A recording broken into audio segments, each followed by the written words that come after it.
Hey guys, hello everyone, good evening, good evening, good evening.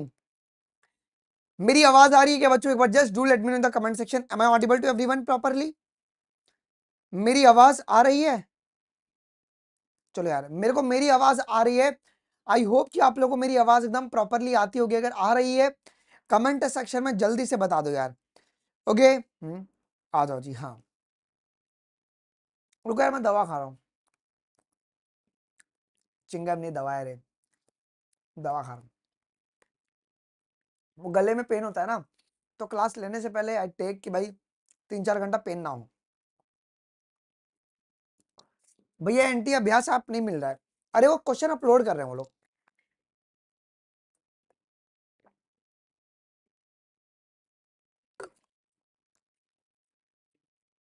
आ जाओ जी. बढ़िया एकदम. शुरू किया जाए बच्चों. आज वाली क्लास बहुत ही इंपॉर्टेंट होगी. आज वाले सेक्शन में आज अपन कवर करने वाले एक बहुत ही मेजर टॉपिक जिसका नाम क्या है जी Munna? Okay, cell the unit of life.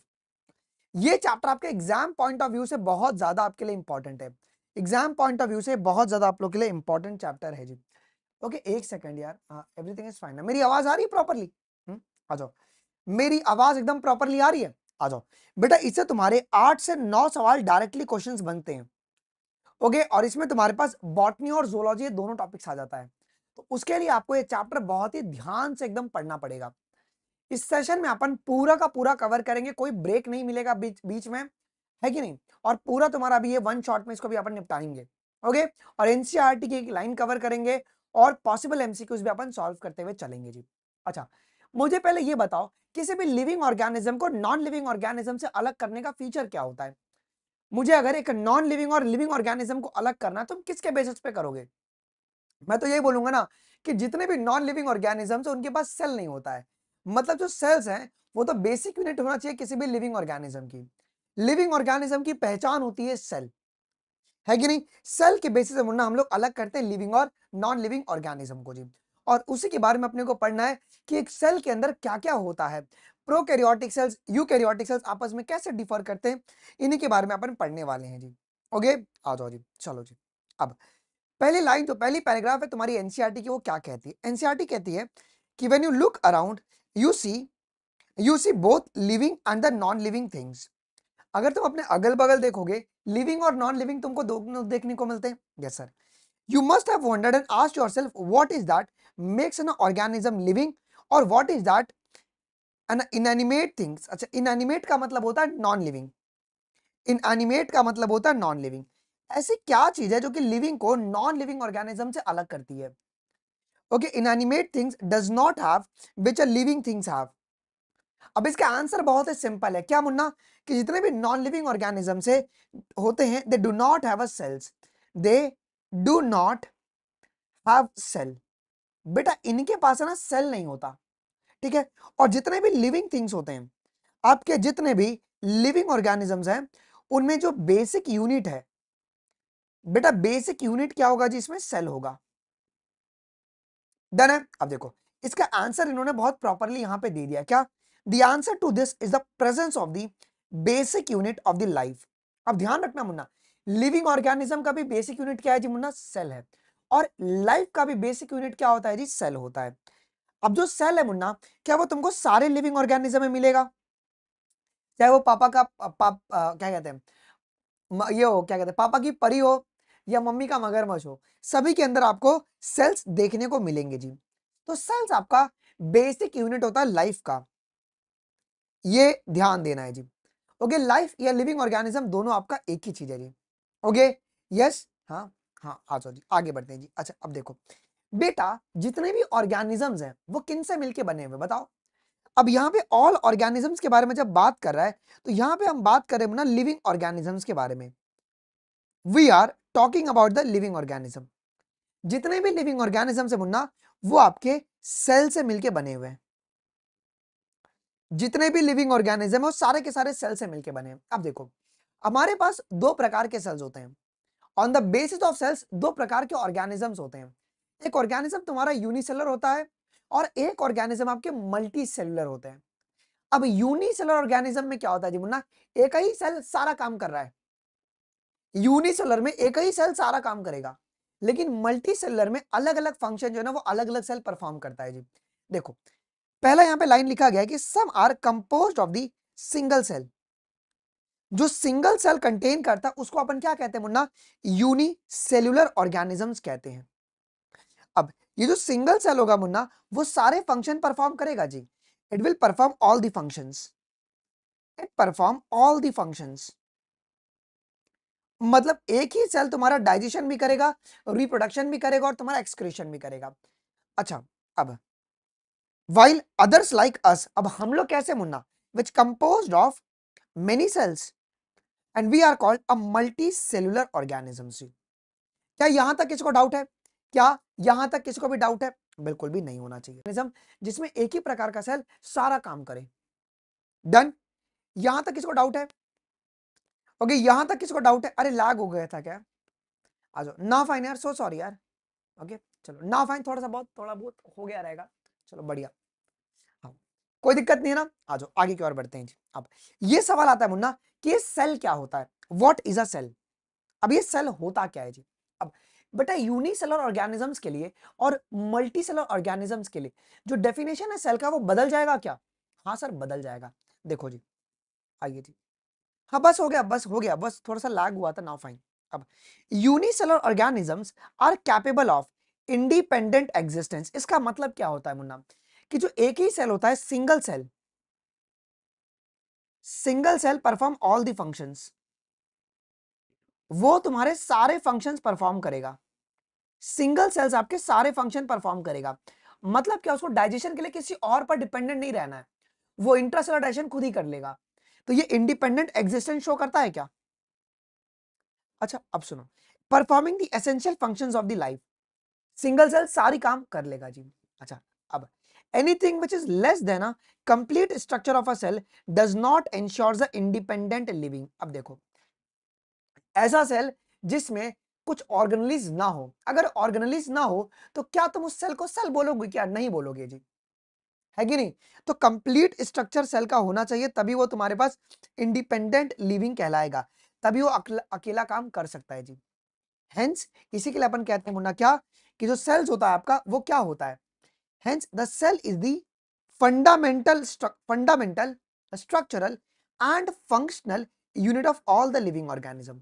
अब फंडामेंटल का मतलब क्या होता है, कि ये आपका स्ट्रक्चर बनाएगा और यही स्ट्रक्चर जब प्रेजेंट रहेगा तो वो आपके फंक्शनल रोल प्ले करेंगे, और यही तुम्हारे पास सेल का डेफिनेशन है जी।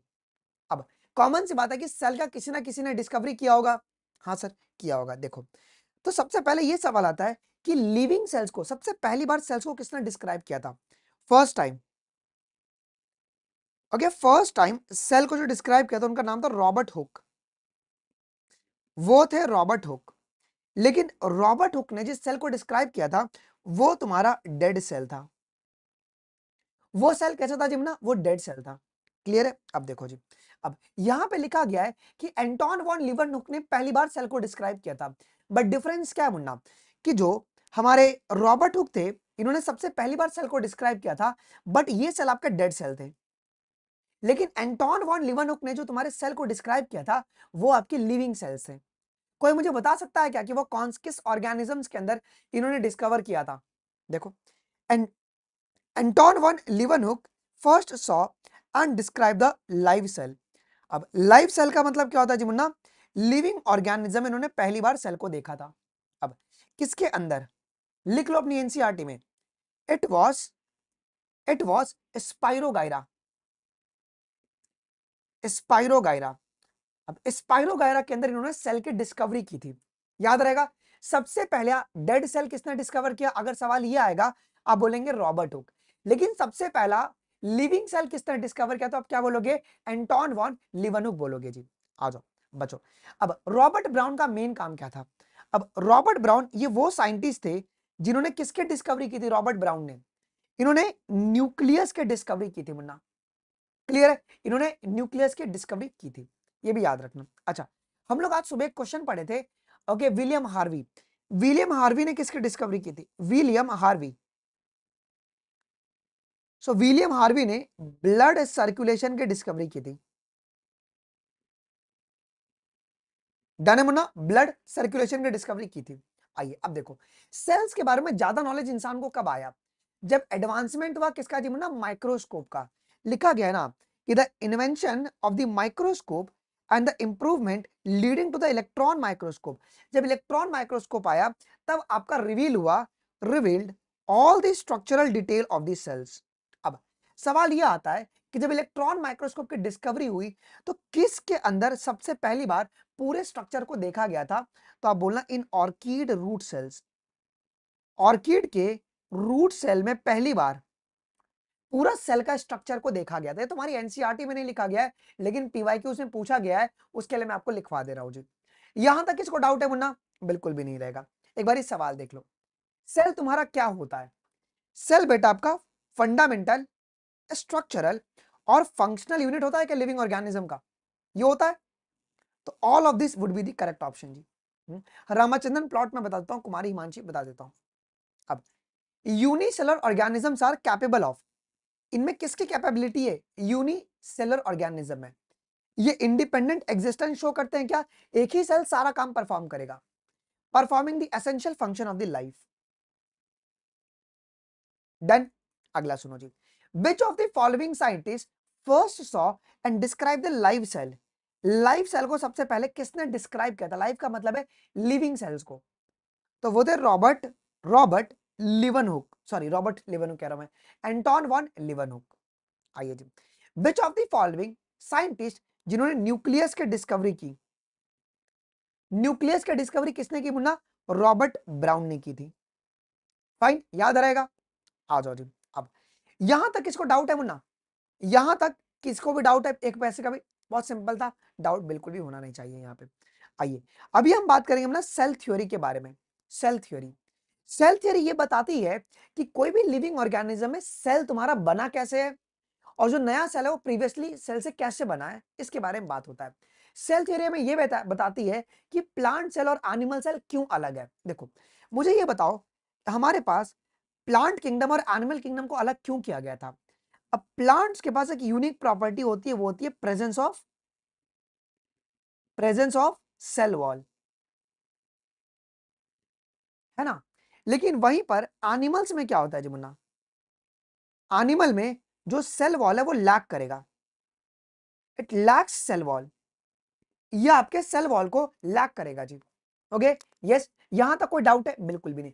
इसका मतलब अगर प्लांट और एनिमल अगर सेल वॉल के बेसिस पर अगर डिफर कर रहे हैं, तो मैं ये कह सकता हूं क्या कि जो उनके सेल्स होंगे वो भी इसी के बेसिस पर डिफर करते होंगे। क्या मैं ये कह सकता हूं क्या कि जो उनके सेल्स हैं वो भी इसी के बेसिस पे आपके डिफर करते होंगे जी। बच्चों एक सेकंड रुकना, आ जाओ जी। कोई दिक्कत नहीं है ना यार, मैं थोड़ा सा नेट का इशू चल रहा है ना। हाँ चलेगा लविशा, कोई दिक्कत की बात नहीं है जी। अरे यार ये क्या हो गया यार, बच्चों एक सेकंड दे दो मेरे को ना, फाइन, सो सॉरी। आइए जी, तो प्लांट और एनिमल सेल भी ऐसे डिफर करेंगे। हाँ जी देखो, तो सबसे पहले जो साइंटिस्ट है 1838 में, ये ईयर ध्यान रखना 1838, इन साइंटिस्ट का नाम था मुन्ना, ओके, माथियस स्क्लेडन। तो जो स्क्लेडन थे वो जर्मन बॉटनिस्ट थे, और इन्होंने किसको एग्जामिन किया, इन्होंने बहुत ही लार्जर नंबर ऑफ प्लांट को ऑब्जर्व किया, इन्होंने एनिमल सेल के ऊपर काम नहीं किया था। इन्होंने ये देखा and observe that all the plants are compose of the different kind of cells. अब ये लाइन से क्वेश्चन आता है, क्या सारे के सारे प्लांट हैं वो सेम ही प्रकार के सेल से मिलकर बने हैं क्या, नहीं सर, अलग अलग प्रकार के सेल से मिलकर बने हैं। और ये सेल्स आगे चल के क्या बनाया, which form the tissue of the plant, और ये आगे चल के टिश्यू बनाया है जी। अब प्लांट में दो प्रकार के टिश्यूज मिलते हैं, वो दो प्रकार के टिश्यू कौन है मुन्ना, एक है आपके मेरिस्टेमेटिक टिश्यू, और एक है तुम्हारे पास permanent tissue. Okay, permanent tissue. तो स्क्लेडन का काम बहुत आसान था। स्क्लेडन ने ये बोला 1838 में, इन्होंने बहुत सारे प्लांट को स्टडी किया और इन्होंने ये बोला कि जितने भी प्लांट्स है ना, जितनी भी प्लांट्स है वो अलग अलग प्रकार के सेल से मिलकर बनी है। बस उन्होंने ये स्टेटमेंट देके छोड़ दिया। क्लियर है।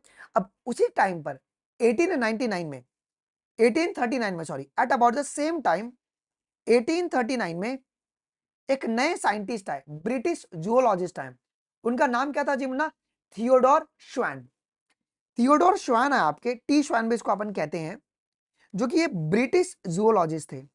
अब इन्होंने क्या किया ना मुन्ना, इन्होंने अलग अलग प्रकार के एनिमल सेल्स को स्टडी किया। देखो सबसे पहले इन्होंने एनिमल सेल्स को स्टडी किया। क्या यहाँ पे सेमी प्रकार के सेल्स थे क्या? नहीं सर। और वो उन्होंने भी अलग अलग एनिमल सेल को स्टडी किया और इन्होंने क्या देखा कि सारे एनिमल सेल्स में, ऑल एनिमल सेल्स में आउटर जो लेयर होता है ना वो थिन सा एक लेयर है। इस थिन लेयर को मैं क्या बोलूंगा बेटा? इसको मैं बोलूंगा प्लाज्मा मेम्ब्रेन बोलूंगा। ध्यान देना वरना। तो थियोडोर श्वान ने 1839 में अलग अलग टाइप के एनिमल सेल्स को स्टडी किया और उन्होंने ये बोला कि एनिमल सेल्स में ना एक थिन सी आउटर लेयर होती है, एक थिन सी आपकी आउटर लेयर होती है, जिसको आज अपन किस नाम से पुकारते हैं मुन्ना? प्लाज्मा मेम्ब्रेन, या इसी को अपन कहते हैं मुन्ना सेल मेम्ब्रेन भी कहते हैं। इसी को सेल मेम्ब्रेन भी कहते हैं। क्लियर है? यहां तक किसको डाउट है क्या? अच्छा, अब इन्होंने मुन्ना प्लांट्स के ऊपर भी काम किया था। He also concluded based on his studies on the plant tissue. अब इन्होंने प्लांट के सेल को स्टडी नहीं किया था मुन्ना, कि लाइन को समझना यहां पे, इन्होंने प्लांट के टिश्यू को स्टडी किया था और उन्होंने क्या बोला कि प्लांट की जो यूनिक प्रॉपर्टीज क्या होती है? The presence of the cell wall is the unique characteristics of the plant cell. ठीक है कि भैया प्लांट सेल की यूनिक प्रॉपर्टी क्या है जी? इनके पास सेल वॉल होती है। क्लियर है? यहां तक किसी को डाउट है? अब आपके स्क्लेडन और श्वान में अंतर क्या था?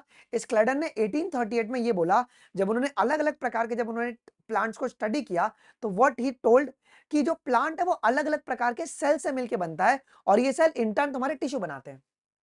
और 1839 में थियोडोर श्वान ने क्या बोला कि जो एनिमल होता है, अलग अलग एनिमल में आउटर लेयर एक थिन सा है जो कि प्लाज्मा मेम्ब्रेन।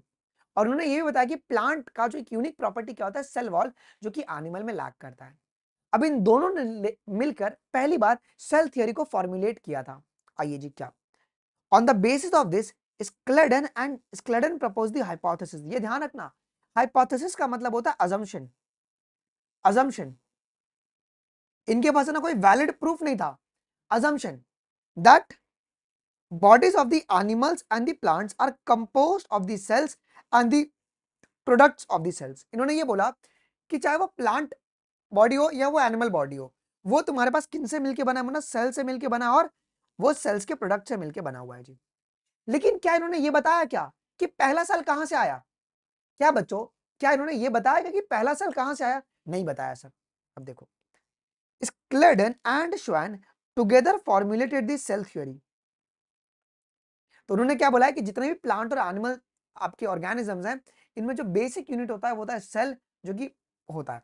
अच्छा, however they did not explain as how the new cells were formed. तो ये तुम्हारे पास डीमेरिट है, ये ड्रॉबैक्स है तुम्हारे पास स्क्लेडन और श्वान के सेल थ्योरी का। उन्होंने ये नहीं बताया कि नया सेल बन कैसे रहा है। आइए जी, अब एक साइंटिस्ट था 1855, उनका नाम था Rudolf विर्काउ।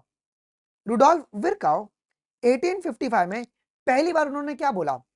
First explain that cells always divide and new cells are formed from the pre-existing cells। इसी को क्या बोला जाता है मुन्ना? ओमनिस सेल्यूले ई सेल्यूले। और इन्होंने मॉडिफाई भी क्या किया जी Munna? He modified the hypothesis of the Schleiden and Schwann, और उन्होंने मुन्ना एक सेल थियरी को एक फाइनल शेप दिया, जिसको आज अपन आज भी यही वैलिड मानते हैं। आई सेल थियरी के दो मुद्दे, मेन पॉइंट क्या थे? आइए, तो all the living organisms are composed of the cells and the products of the cells. जितने भी लिविंग ऑर्गेनिजम्स है मुन्ना, वो सेल से मिलके बने हुए हैं और सेल्स के प्रोडक्ट से मिलके बने हुए हैं। और जितने भी सेल्स हैं वो तुम्हारे प्री एग्जिस्टिंग सेल से आपके अराइज हुए हैं जी। आइए जी, अब क्या बेटा सेल थियरी में तुम्हारे सारे के सारे ऑर्गेनिजम्स आ रहे हैं। अब एक बात है ना, अपने एनसीईआरटी में सभी लोग उतार लेना, सेल थियरी के बहुत सारे एक्सेप्शंस भी हैं और ये पीवाईक्यू उसमें पूछा भी गया है। सेल थ्योरी का एक्सेप्शन कौन कौन सा है? पहले होते हैं तुम्हारे पास वायरस। वायरस आपका एक्सेप्शन है सेल थ्योरी का। उसके बाद आपके आरबीसी, उसके बाद आपके सीव ट्यूब्स, ठीक है, और आपके राइजोपस। अब ये राइजोपस क्या है मुन्ना? राइजोपस क्या होता है? ये आपका fungus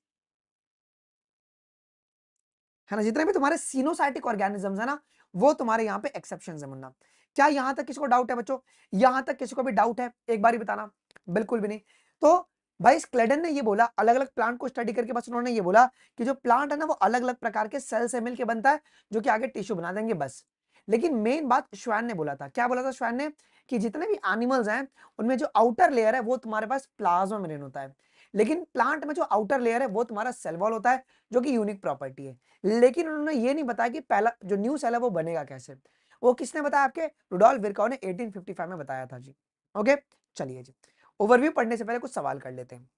Schleiden examined the large number of the plant and revealed the presence of, इन्होंने क्या बताया कि जितने भी तुम्हारे प्लांट्स हैं वो तुम्हारे पास सेल से मिलके बने हुए हैं और ये सेल्स आगे चल के तुम्हारे टिश्यू बनाते हैं।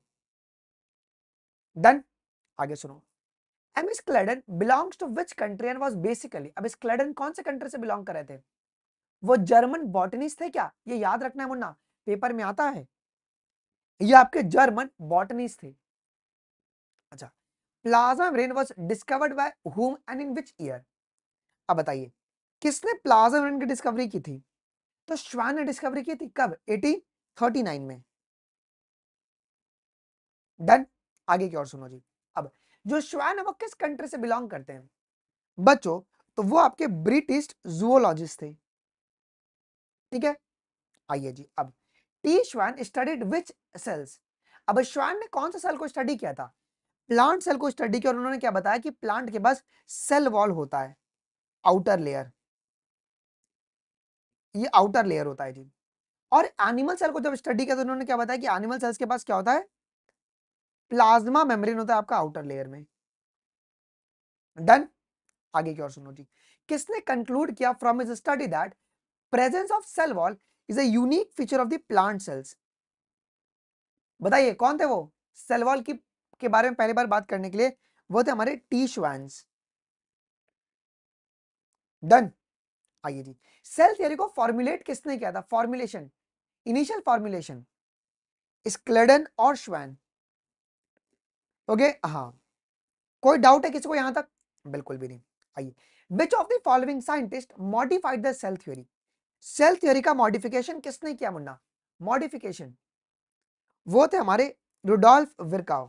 ओके, एल्डोल्फ नहीं, अडोल्फ नहीं, आ जाओ। अब according to Rudolf Virchow cell theory को फाइनल शेप दिया गया। हाँ, चलेगा चलेगा, हाँ मैं श्वान के बारे में जो तुम्हारी एनसीईआरटी में लिखा है भाई मैं बता रहा हूँ। देखो, जो रुडोल्फ विर्काउ उन्होंने ये बताया कि जो सेल डिवाइड करेगा और जो नया सेल है वो प्री एग्जिस्टिंग सेल से बनता है जी, है कि नहीं, ठीक है। आइए जी, तो आपका option number 1 would be the correct. अगला, ओमनिस सेल्यूले ई सेल्यूले, ये बात किसने बोली थी, is the theory of Rudolf Virchow, है जी। आइए जी, अब मॉडर्न सेल थ्योरी क्या कहता है, मॉडर्न सेल थ्योरी क्या कहता है कि जितने भी तुम्हारे लिविंग ऑर्गेनिजम्स है वो तुम्हारे सेल से मिलके बने हुए हैं क्या जी, और जितने भी तुम्हारे लिविंग ऑर्गेनिज्म है they are composed of the products of the cell, और सारे के सारे सेल तुम्हारे प्री एग्जिस्टिंग सेल से अराइज होते हैं, कोई दिक्कत की बात नहीं है। आइए जी, आ जाओ बच्चों, यहां तक किसी को डाउट है क्या, बेटा यहां तक रत्ती भर से भी किसी को डाउट है, बिल्कुल भी डाउट नहीं रहेगा, बिल्कुल भी आपको डाउट नहीं रहेगा जी। तो एक बार एक बच्चा कह रहा है कि सर साइंटिस्ट का ना एक जगह पर पूरा आप लिखा दीजिए, तो एक बार साइंटिस्ट लोग का ना अपन पूरा यहाँ पे देख लेते हैं जी। आइए, सबसे पहले अपन ने बात किया जी एंटोन वॉन लीवनोक, इन्होंने क्या बोला था जी मुन्ना, इन्होंने पहला लिविंग सेल को डिस्कवर किया था, है जी। दूसरे तुम्हारे कौन थे जी, रॉबर्ट ब्राउन, रॉबर्ट ब्राउन ने क्या बोला था जी, इन्होंने न्यूक्लियस की डिस्कवरी की थी, ठीक है। फिर बाद में, फिर बाद में कौन था जी, रॉबर्ट हुक, रॉबर्ट हुक ने पहले सेल को डिस्कवर किया था, फर्स्ट सेल, अब ये सेल तुम्हारा डेड था। डन, ये तो इनिशियल साइंटिस्ट हो गए तुम्हारे। इसके बाद तुम्हारे पास कौन आएगा जी, इसके बाद कौन आएगा, माल्थियस तुम्हारे स्क्लेडन। ओके, आपके स्क्लेडन आपके यहाँ पे आते हैं जी, रुक जाओ यार ये क्या हो रहा है, सही दिख रहा है ना, स्क्लेडन। अब 1838 में इन्होंने ये बताया कि जो प्लांट है ना वो डिफरेंट टाइप ऑफ सेल से मिलके बना हुआ है, ये डिफरेंट टाइप ऑफ सेल से मिलके बना हुआ है। Okay, yes. आइए जी।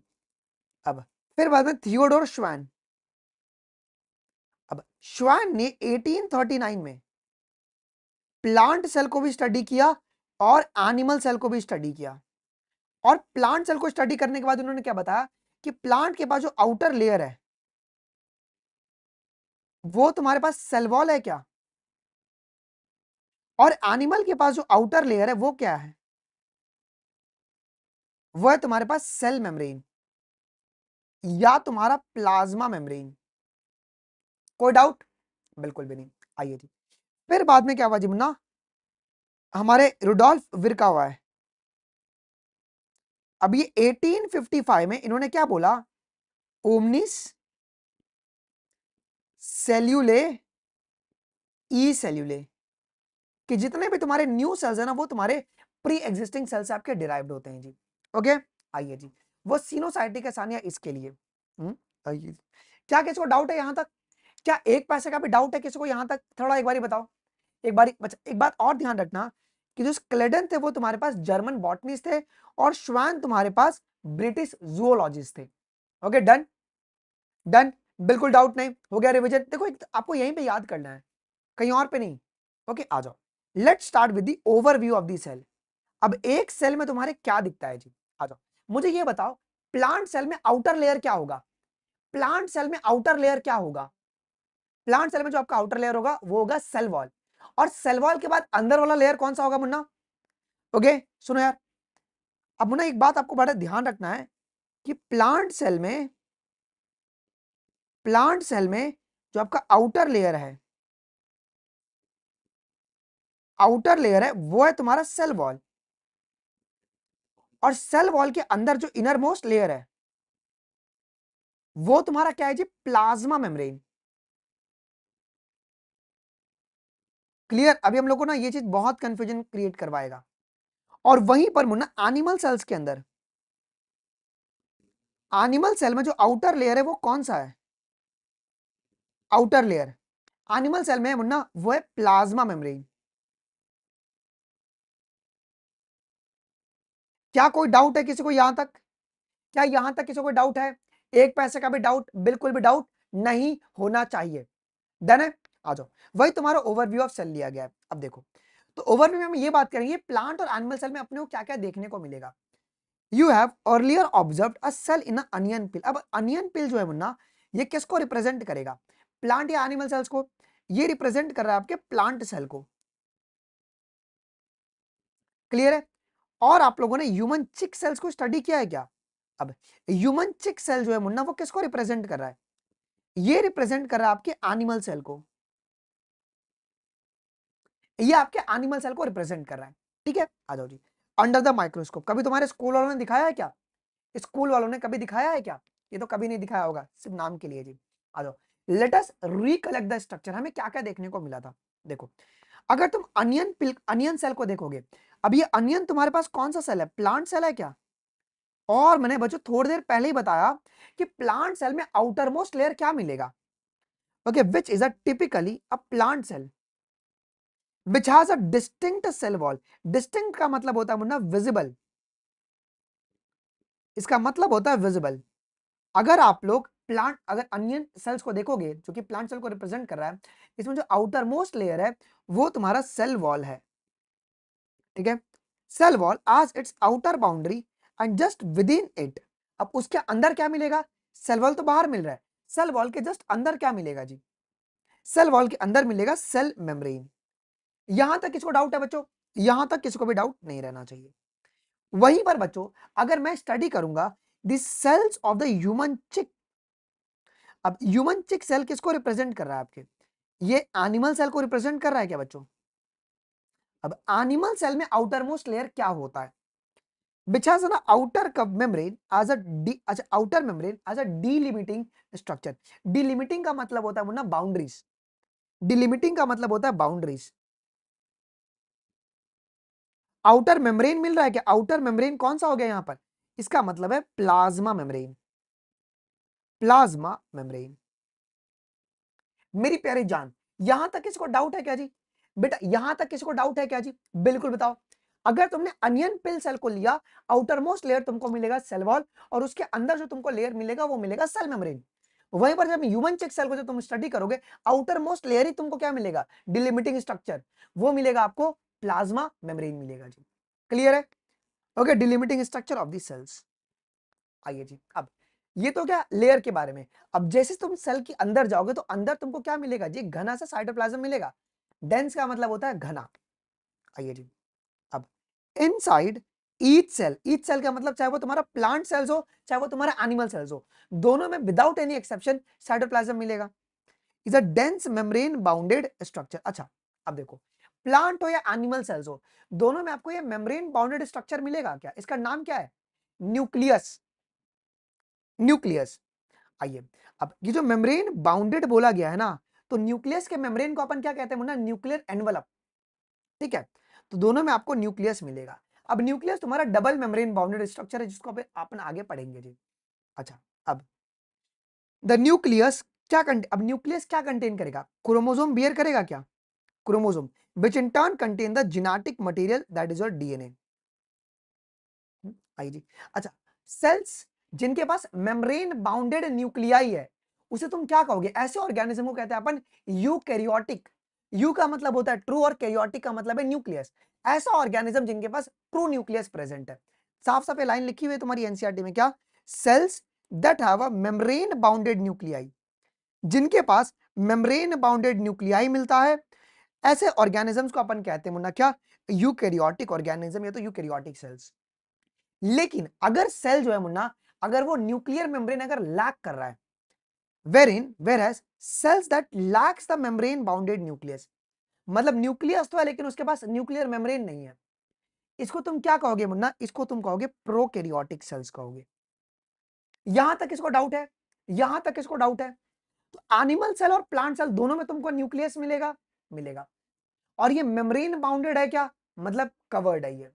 अगर किसी सेल में अगर आपको न्यूक्लियस अगर मेम्ब्रेन बाउंडेड अगर प्रेजेंट है, ऐसे सेल को तुम क्या कहोगे मुन्ना? यूकैरियोटिक सेल्स कहोगे। और ऐसा सेल जिसके पास न्यूक्लियस तो है लेकिन वो न्यूक्लियस मेम्ब्रेन बाउंडेड नहीं है, उसको तुम कहोगे प्रोकैरियोटिक। तो प्रोकैरियोटिक के लिए कौन सा किंगडम है मुन्ना? प्रोकैरियोटिक के लिए kingdom Monera is the best example. Kingdom Monera,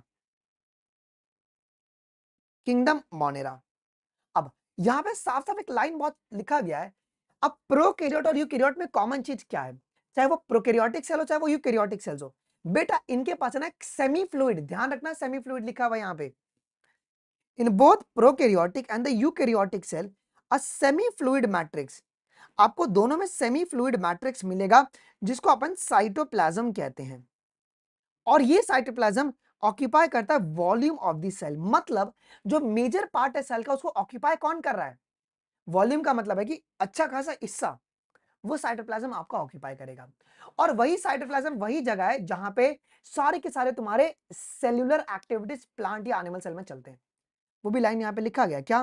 कि the cytoplasm is a main arena, main arena का मतलब है मेन एरिया है of the cellular activities in both plant and the animal cell. अगर वो कह दे कि सिर्फ प्लांट ओनली, तो आप बोलोगे गलत हो जाएगा, नहीं, प्लांट और एनिमल दोनों के अंदर मेन जो है तुम्हारा सेलुलर एक्टिविटी का जगह वो साइटोप्लाज्म है। आ जाओ, various chemical reactions occur in it and keep the cell in the living state. और यही केमिकल रिएक्शंस है ना साइटोप्लाज्म में लिविंग स्टेट में रहता है। अब कोई मुझे बताएगा साइटोप्लाज्म में एक प्रोसेस चलता है डीएनए का, साइटोप्लाज्म में डीएनए का एक प्रोसेस चलता है साइटोप्लाज्म में, बताओ, उसका नाम है ट्रांसलेशन। ट्रांसलेशन, एमआरएनए से आपका प्रोटीन बनाया जाता है, एमआरएनए से आपका प्रोटीन बनाया जाता है कि नहीं? फिर साइटोप्लाज्म में तुम्हारा ग्लाइकोलिसिस चलता है, ग्लाइकोलिसिस चलता है, ग्लूकोज से पायरुविक एसिड अपन बनाते हैं जी। तो जो आपका साइटोप्लाज्म है वो बहुत ही इंपॉर्टेंट है क्या मुन्ना? ये आपके लिए बहुत ही इंपॉर्टेंट हो जाता है जी। यहां तक किसी को डाउट है? यहां तक किसी को एक पैसे का भी डाउट है बच्चों? बिल्कुल भी नहीं। सुनो, प्लांट सेल में आउटर मोस्ट लेयर कौन सा है बेटा? प्लांट सेल में आउटर मोस्ट लेयर आप बोलेंगे सर सेल वॉल है, और इनर मोस्ट लेयर तुम्हारे पास सेल वॉल के बाद क्या होगा जी? सेल मेम्ब्रेन, इसको अपन प्लाज्मा मेम्ब्रेन भी कहते हैं। इसके बाद एनिमल सेल में आउटर मोस्ट लेयर कौन सा? एनिमल सेल के अंदर, एनिमल सेल में आउटर मोस्ट लेयर आपका होता है प्लाज्मा मेम्ब्रेन होता है, ठीक है, जिसे डिफरेंशिएट कर दिया। अच्छा, अब चाहे वो प्लांट सेल हो चाहे वो एनिमल सेल हो, इनके पास एक डिस्टिंक्ट स्ट्रक्चर मिलता है, उसका नाम क्या है मुन्ना? विजिबल स्ट्रक्चर, न्यूक्लियस मिलता है। अगर न्यूक्लियस मुन्ना अगर मेम्ब्रेन बाउंडेड होगा, ऐसे न्यूक्लियस को तुम क्या, ऐसे ऑर्गेनिज्म को तुम क्या कहोगे? ऐसे सेल को आप क्या कहोगे मुन्ना? यूकैरियोटिक सेल्स कहते हैं अपन।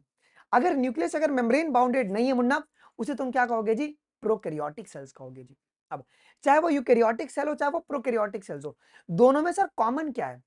इन दोनों में मुन्ना एक सेमी फ्लूइड मैट्रिक्स मिलता है जिसको अपन कहते हैं साइटोप्लाज्म, और वो साइटोप्लाज्म तुम्हारा मेन एरिया है जहां पे सेलुलर एक्टिविटीज चल रही है, और यही सेल्स को लिविंग स्टेट में बना के रखता है। आ जाओ थोड़े से सवाल चमकाते हैं। अब बच्चों कौन सा स्टेटमेंट यहां पे ट्रू नहीं है? ओके ठीक है। हाँ हाँ चलो, मजा आ रहा है क्या? यहां तक सभी को मजा आ रहा है क्या? यहां तक सभी को मजा आ रहा है क्या? ओके बच्चों एक सेकंड रुक जाओ, मुझे हर आधे घंटे पे ना तुमको ये एक सेकंड मुझे देना पड़ेगा। हाँ, मैं थोड़ा सा मशीन वशीन लगाया हूँ पीछे यार, ठीक है ना, थोड़ा सा मैं कायरोप्रैक्टर के पास गया था ना, बैठे बैठे क्या हो रहा है ना कि हम लोगों को ना बीमारी पकड़ लिया है, स्पॉन्डिलाइसिस वाला कंडीशन डेवलप हो गया है। वो होता है ना, स्पाइनल कॉर्ड पेन होता है, तो उन्होंने एक मशीन दिया है, बोले जब भी आप पढ़ाने बैठो आप ले लो, तो घूमते रहता है ऊपर नीचे। आगे बढ़ो बेटा, कौन सा ट्रू नहीं है? So sorry. अब इन प्लांट्स आउटर जो लेयर है तुम्हारे पास वो सेल वॉल होता है क्या? और एनिमल में तुम्हारे पास सेल मेम्ब्रेन होता है, ठीक है, ये करेक्ट है। Dense membrane bounded nucleus and semi fluid matrix cytoplasm, ये तुम्हारा यूकैरियोटिक सेल में ही मिलेगा क्या? नहीं बेटा, जो साइटोप्लाज्म होता है वो तुम्हारा प्रोकैरियोट्स और यूकैरियोट्स दोनों में मिलता है, ये तुम्हारा दोनों में आपका मिलता है जी। ओके आ जाओ, ठीक है, आ जाओ, तुम ये देख रहे हो ये पूरा इसके लिए वो। अब यहां तक किसको डाउट नहीं रहेगा? ये इस पैराग्राफ में किसको डाउट है? इस पैराग्राफ में किसी को डाउट है क्या मुन्ना? इस पैराग्राफ में किसी को भी डाउट नहीं होना चाहिए। आगे बढ़ते हैं, ये बहुत इंपॉर्टेंट पैराग्राफ है। अब बिसाइड द न्यूक्लियस, अब न्यूक्लियस के अलावा भी मुन्ना और भी तुम्हारे मेम्ब्रेन बाउंडेड ऑर्गेनेलिज होते हैं क्या? हाँ जी, आइए जी। Beside nucleus eukaryotic cells have other membrane bounded distinct structure. Distinct का मतलब है विजिबल स्ट्रक्चर। न्यूक्लियस के साथ साथ और भी बहुत सारे स्ट्रक्चर्स हैं जो कि विजिबल होते हैं, जो कि मेम्ब्रेन बाउंडेड होते हैं, जिनको अपन ऑर्गेनेलिज कहते हैं। अब इसमें तुम्हारा एंडोप्लाज्मिक रेटिकुलम आएगा, इसमें आपके गोल्गी कॉम्प्लेक्स आएंगे, इसमें आपके लाइसोसोम्स आएंगे, माइटोकॉन्ड्रिया, माइक्रोबॉडीज एंड वैक्यूल्स, ये सब के सब तुम्हारे ऑर्गेनेलिज हैं क्या? बेटा ऑर्गेनेलिज का मतलब होता है क्या? ऑर्गेनेलिज का मतलब होता है वो स्ट्रक्चर जिनके पास मेम्ब्रेन खुद का प्रेजेंट हो। ओके मतलब क्या होता है? Structure structure having own own membrane, इनके पास इनका खुद का मेम्ब्रेन प्रेजेंट हो, उसको बाबू अपन कहते हैं ऑर्गेनेलिज कहते हैं जी। अच्छा अब देखो बेटा, प्रोकैरियोटिक सेल्स के पास ऑर्गेनेलिज मिलता है क्या मेम्ब्रेन बाउंडेड? नहीं मिलता। ये लाइन बहुत इंपॉर्टेंट है। जितने भी तुम्हारे प्रोकैरियोटिक सेल्स हैं, they lack a membrane bounded organelles. किसी भी प्रोकैरियोटिक सेल के पास मेम्ब्रेन बाउंडेड ऑर्गेनेलिज नहीं मिलता, ये ध्यान रहेगा। सिर्फ और सिर्फ यूकैरियोटिक सेल्स के पास ही आपको मेम्ब्रेन बाउंडेड ऑर्गेनेलिज मिलेंगे। और यूकैरियोटिक मतलब कौन? जिनके पास न्यूक्लियस मेम्ब्रेन बाउंडेड है। देन आ जाओ सुनो, अब राइबोसोम एक लौता ऐसा ऑर्गेनेलिज है जो कि नॉन मेम्ब्रेन बाउंडेड है, इनके पास खुद का मेम्ब्रेन नहीं होता है, लेकिन ये प्रोकैरियोट और यूकैरियोट दोनों में मिलते हैं। देखो ribosomes are a non membrane bounded organelles found in all the cell. All the cell का मतलब कौन कौन सा? Eukaryotic as well as a prokaryotic. अब यूकैरियोटिक में कितना एस मिलेगा? ये 80s मिलेगा, और प्रोकैरियोटिक में बच्चों ये तुम्हारा 70s मिलेगा। तो राइबोसोम तुम्हारा क्या है? ये तुम्हारा नॉन मेम्ब्रेन बाउंडेड है, जो कि प्रो और यू दोनों में मिल रहा है जी। अब within the cell ribosomes are not only found in the cytoplasm. अब देखो मेन लोकेशन क्या है मुन्ना राइबोसोम का? इसका मेन लोकेशन क्या है? ये कहां पे प्रेजेंट होगा आपका? ये साइटोप्लाज्म में प्रेजेंट होता है, लेकिन साइटोप्लाज्म के अलावा बहुत सारे सेमी ऑटोनोमस ऑर्गेनिज्म में मिलता है जी। आइए जी अब देखो, but also within the two organism, दो ऑर्गेनिज्म में भी आपको राइबोसोम देखने को मिलेगा। एक है तुम्हारा क्लोरोप्लास्ट। अब क्लोरोप्लास्ट में कितना एस मिलेगा? 70s मिलेगा। भले तुम्हारा क्लोरोप्लास्ट जो है वो तुम्हारा यूकेरियोटिक सेल्स में आता है, बट इसके क्लोरोप्लास्ट में जो राइबोसोम मिलेगा वो 70s मिलेगा जी। अब क्लोरोप्लास्ट तुम्हारे प्लांट्स हैं क्या, आ जाओ, माइटोकॉन्ड्रिया, इसमें भी तुमको 70s मिलता है, और तुम्हारे रफ एंडोप्लाज्मिक रेटिकुलम पर भी राइबोसोम मिलता है जी। अब देखो ये मुन्ना रफ एंडोप्लाज्मिक रेटिकुलम में क्या करता है, इसका फंक्शन होता है प्रोटीन का सिंथेसिस करवाना, इसका मेन काम है प्रोटीन का सिंथेसिस करवाना। कोई दिक्कत, बिल्कुल भी नहीं। अच्छा, ये हो गया मुन्ना प्लांट्स के बारे में। लेकिन एक ऐसा नॉन मेम्ब्रेन बॉर्डर्ड ऑर्गेनिज्म है जो कि एनिमल में होता है लेकिन प्लांट के पास नहीं होता है, उसका नाम क्या है मुन्ना, सेंट्रोसोम।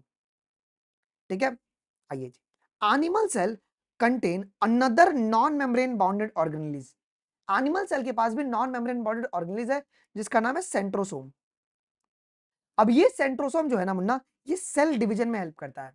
अब जो सेंट्रोसोम है ना, it is made up of two centrioles, made up of two centrioles. अभी अपन इसके बारे में आगे पढ़ेंगे। अब ये तुम्हारे प्लांट्स में नहीं मिलता मुन्ना, जो सेंट्रोसोम है वो प्लांट में नहीं मिलेगा, ये एनिमल में मिलेगा। तो मैं ये कह सकता हूं कि एनिमल में राइबोसोम भी मिलेगा, नॉन मेम्ब्रेन बाउंडेड ऑर्गेनिज्म, और सेंट्रोसोम भी मिलेगा, लेकिन प्लांट के केस में आपको सिर्फ और सिर्फ राइबोसोम मिलेगा। ठीक है, प्लांट में आपको ये नहीं मिलता, सेंट्रियोसोम्स नहीं मिलते। डन, यहां तक कोई डाउट है किसी को बच्चा? 1 रुपए का भी डाउट मुझे फटाफट रोक देना तू, कि सर डाउट है थोड़ा, 1 पैसे का भी डाउट। मैं एक बार फिर से रिवाइज करवाता हूं मुन्ना, जितने भी यूकेरियोटिक सेल्स हैं उनके पास मेम्ब्रेन बाउंडेड ऑर्गेनिज्म मिलता है। क्या कोई भी प्रोकैरियोटिक सेल्स के पास मेम्ब्रेन बाउंडेड ऑर्गेनिज्म मिलेगा? बोलोगे नहीं, लेकिन राइबोसोम तो तुम्हारा यूकेरियोट में भी और प्रोकैरियोट में भी है। तो राइबोसोम तुम्हारा नॉन मेम्ब्रेन बाउंडेड ऑर्गेनिज्म है। ठीक है, आइए, हाँ, नॉन मेम्ब्रेन बाउंडेड ऑर्गेनिज्म है। आइए जी, इसके बाद, और इसका मेन काम क्या है जी मुन्ना, प्रोटीन सिंथेसिस। अब प्रोकैरियोटिक में जो मिलेगा तुमको राइबोसोम वो 70s है, और यूकैरियोटिक में 80s है। लेकिन मुन्ना कुछ ऐसे ऑर्गेनेलिज हैं जिसके अंदर भी तुमको क्या मिलता है जी, राइबोसोम मिलता है, जैसे कि क्लोरोप्लास्ट, प्लांट के केस में मिलेगा, जो कि 70s होगा, और माइटोकॉन्ड्रिया के भी जो राइबोसोम होंगे वो 70s होंगे जी। ओके, हाँ जी, हाँ, डाउट है तो बोलो यार, ऐसा बकबकाया मत करो, डाउट लिख देने का सीधा, मैं पढ़ लेता हूँ, मुझे डाउट है, मुझे डाउट। क्या किया स्पैम करके, कुछ सेंस हुआ? ऋषभ कुछ मिला क्या? कुछ नहीं मिला ना। आइए जी, हाँ, तो सेंट्रोसोम और राइबोसोम दोनों तुम्हारे नॉन मेम्ब्रेन बाउंडेड है, बट किसमें मिलेंगे? मैं अगर तुमको ये पूछूं कि राइबोसोम, राइबोसोम एंड सेंट्रोसोम, ये दोनों तुम्हारे नॉन मेम्ब्रेन बाउंडेड है। अब ये किस में मिलेंगे मुन्ना? ये आपको एनिमल सेल्स में मिलेंगे, लेकिन राइबोसोम जो है वो तुमको प्लांट सेल में मिलेगा। यस, यहां तक कोई डाउट है सर? इंक्लूजन बॉडी सेल नहीं, अभी इंक्लूजन बॉडी के बारे में अपन ने बात क्या, inclusion bodies are just storage organs, अभी मैंने बात नहीं किया, मैं बात करूंगा उसके बारे में। आगे बढ़ते हैं। अब बेटा, हमारे बॉडी में सारे सेल का जो शेप है वो सेम है क्या? हाँ, हाँ, राइबोसोम को अपन ऑर्गेनिज विद इन ऑर्गेनिज कहते हैं। यस, आइए जी, सब अभी आगे धीरे धीरे बात होगा जी। Cells differ greatly in this size, ध्यान देना, साइज, शेप और ये एक्टिविटीज में डिफर करते हैं। अब जो सेल्स का साइज अलग अलग हो सकता है क्या, सेल का शेप अलग अलग हो सकता है क्या, और सेल की एक्टिविटीज भी आपकी अलग अलग होती है, अभी अपन इस डायग्राम में देखने वाले हैं। आइए जी, फॉर एग्जाम्पल अगर तुम देखोगे, सबसे छोटा सेल कौन सा है मुन्ना? सबसे छोटा cells mycoplasma is the smallest cell, कितना? Only 0.3 micrometre, 0.3 micrometre. बेटा 1 माइक्रोमीटर मतलब कितना मीटर होता है? 10⁻⁻⁶ मीटर। क्लियर है? ये बात याद रखना जी। वाइल जो बैक्टीरिया का लेंथ होता है मुन्ना, the length, while bacteria could be the 3 to 5 micrometre, bacteria का लेंथ तुम्हारा 3 to 5 माइक्रोमीटर होता है जी। आइए बेटा, सिंगल आइसोलेटेड सेल जो कि बहुत ही बड़ा है, वो कौन है? पेपर में डायरेक्टली सवाल आया है। The largest isolated single cell जो है वह तुम्हारा एग ऑफ ऑस्ट्रिच। अब इसका साइज कितना होता है तुमको पता है क्या? हमको सिर्फ मास्टर रटवाता है, होता है इसका 15/13 सेंटीमीटर, 15/13 सेंटीमीटर। तो जो आपने स्केल देखा अपना, स्केल स्केल, अरे बेटा जो तुम्हारी स्केल होती है कितने सेंटीमीटर की होती है? 15, 15 होती है ना, 15, तो 15 सेंटी, उतना बड़ा तुम्हारे पास वो सेल होता है, और 13 उसका डायमीटर है, तो 15/13 का वो तुम्हारे पास क्या है जी, जो एग है ऑस्ट्रिच का उतना बड़ा होता है जी। आइए जी, अब among the multi cellular organism, अभी हम अगर बात करेंगे मल्टी सेलुलर ऑर्गेनिज्म में, तो जो ह्यूमन का जो आरबीसी है ना, उसका डायमीटर कितना है मुन्ना, 7.0 माइक्रोमीटर, मीटर मत बोलना, माइक्रोमीटर। अब जो नर्व सेल है मुन्ना, वो तुम्हारा लॉन्गेस्ट सेल है, कितना सेल है, कितना बड़ा, तो ये तुम्हारा ओवर 1 मीटर तक जाता है। ये 1 मीटर मतलब ओवर मत बोलो, more than 1 metre, more than 1 metre इसका लेंथ होता है जी। अच्छा, अब ये तो हो गया साइज केस में। अब इनका जो शेप है मुन्ना, वो वेरी करता है क्या, सेल्स का शेप भी वेरी करता है। अब cells also vary greatly in their shape. अब कुछ सेल्स तुम्हारे डिस्क शेप्ड होंगे, कुछ पॉलीगोनल होंगे, कुछ कॉल्यूमिनार होंगे, कुछ क्यूबॉइडियल होंगे, कुछ थ्रेड की तरह दिखेंगे, कुछ तुम्हारे इवन इरेगुलर होंगे, है कि नहीं, जैसे स्क्वामस एपिथेलियम में होता है ना सेल्स। अच्छा, जो शेप है मुन्ना सेल का, वो किससे पर वेरी करता है, ये लाइन बहुत इंपॉर्टेंट है। जो शेप है किसी भी सेल का, वो डिपेंड करता है सेल के फंक्शंस पर। ये तुम्हारा स्टेटमेंट में सवाल आ सकता है। The shape of the cells may vary within the function they perform. तो जो शेप होता है सेल का, वो डिपेंडेंट है तुम्हारे पास, वो कौन सा फंक्शन परफॉर्म कर रहे हैं। क्लियर है, यहां तक किसको डाउट है बच्चों, यहां तक किसी को भी डाउट है, एक पैसे का भी डाउट बिल्कुल भी नहीं होना चाहिए। आगे सुनो जी, अब ये तुम्हारा आरबीसी है मुन्ना, इसका डायमीटर कितना है जी, 7.0 माइक्रोमीटर। इजंट इट, कोई डाउट, अगर तुम बड़े गौर से देखोगे तो ये राउंड और बाइकॉनकेव है क्या, बाइकॉनकेव, ये भी ध्यान रखना। ये तुम्हारा डब्ल्यूबीसी है और ये तुम्हारा एमियोबॉइड है। एमियोबॉइड का मतलब क्या, ये इरेगुलर होते हैं क्या, ये तुम्हारा इरेगुलर है, अमीबा की तरह ये तुम्हारा इरेगुलर है। अब ये एमियोबॉइड की वजह से वो लोग एक प्रोसेस कर पाते, उसको अपन कहते हैं डायपिडाइसिस। डायपिडाइसिस का मतलब होता है ये अपने आप को स्क्विज करके नैरो तुम्हारे जो कैपिलरीज होते हैं उनसे भी निकल सकते हैं। ठीक है, आइए जी, अब कॉलिमिनर एपिथेलियल सेल के बारे में तुम जानते हो बेटा, कॉलिमिनर एपिथेलियल सेल में जो न्यूक्लियस है वो कहां पर मिलता है, यहां पर ये जो न्यूक्लियस है वो कहां पर मिलता है, ये आपको बेस पर मिलता है। और इसका एग्जाम्पल कौन है मुन्ना, इसका एग्जाम्पल है तुम्हारे पास स्टमक एंड इंटेस्टाइन।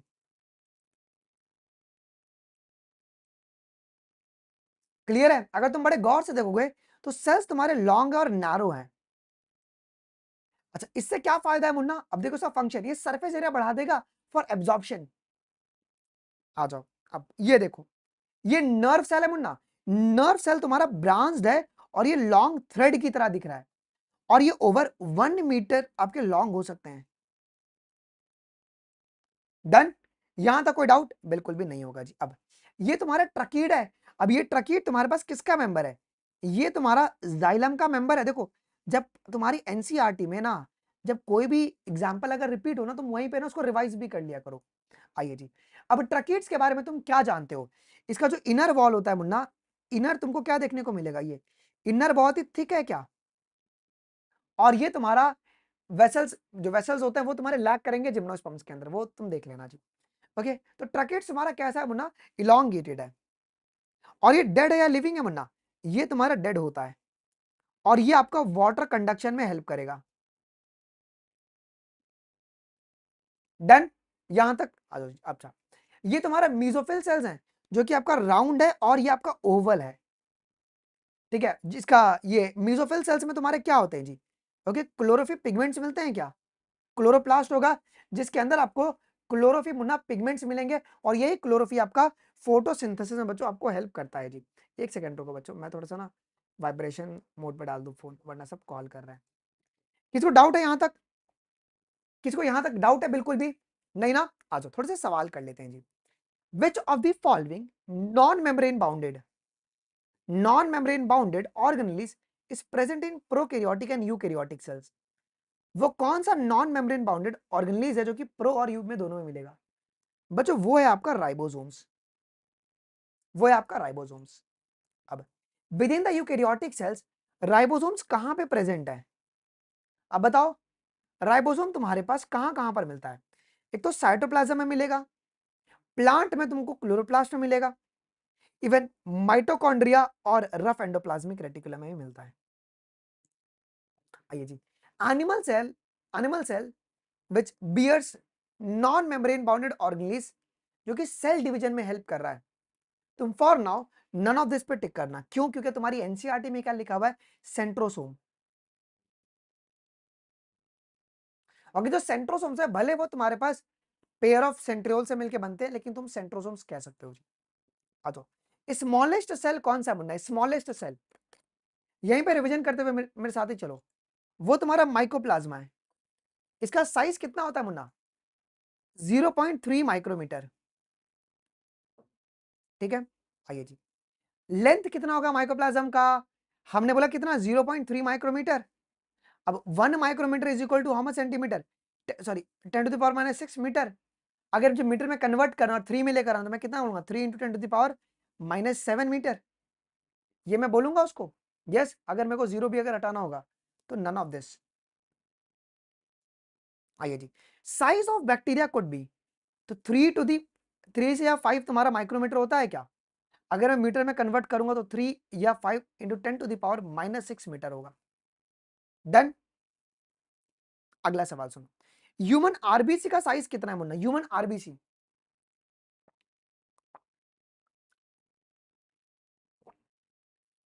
ये 7 माइक्रोमीटर है, मतलब 10⁻⁻6 लगाऊंगा तो B would be the correct option. अच्छा, लार्जेस्ट आइसोलेटेड सिंगल सेल कौन सा है? लार्जेस्ट आइसोलेटेड, वो एग ऑफ ऑस्ट्रिच है क्या? ये 15/13 सेंटीमीटर के होते हैं।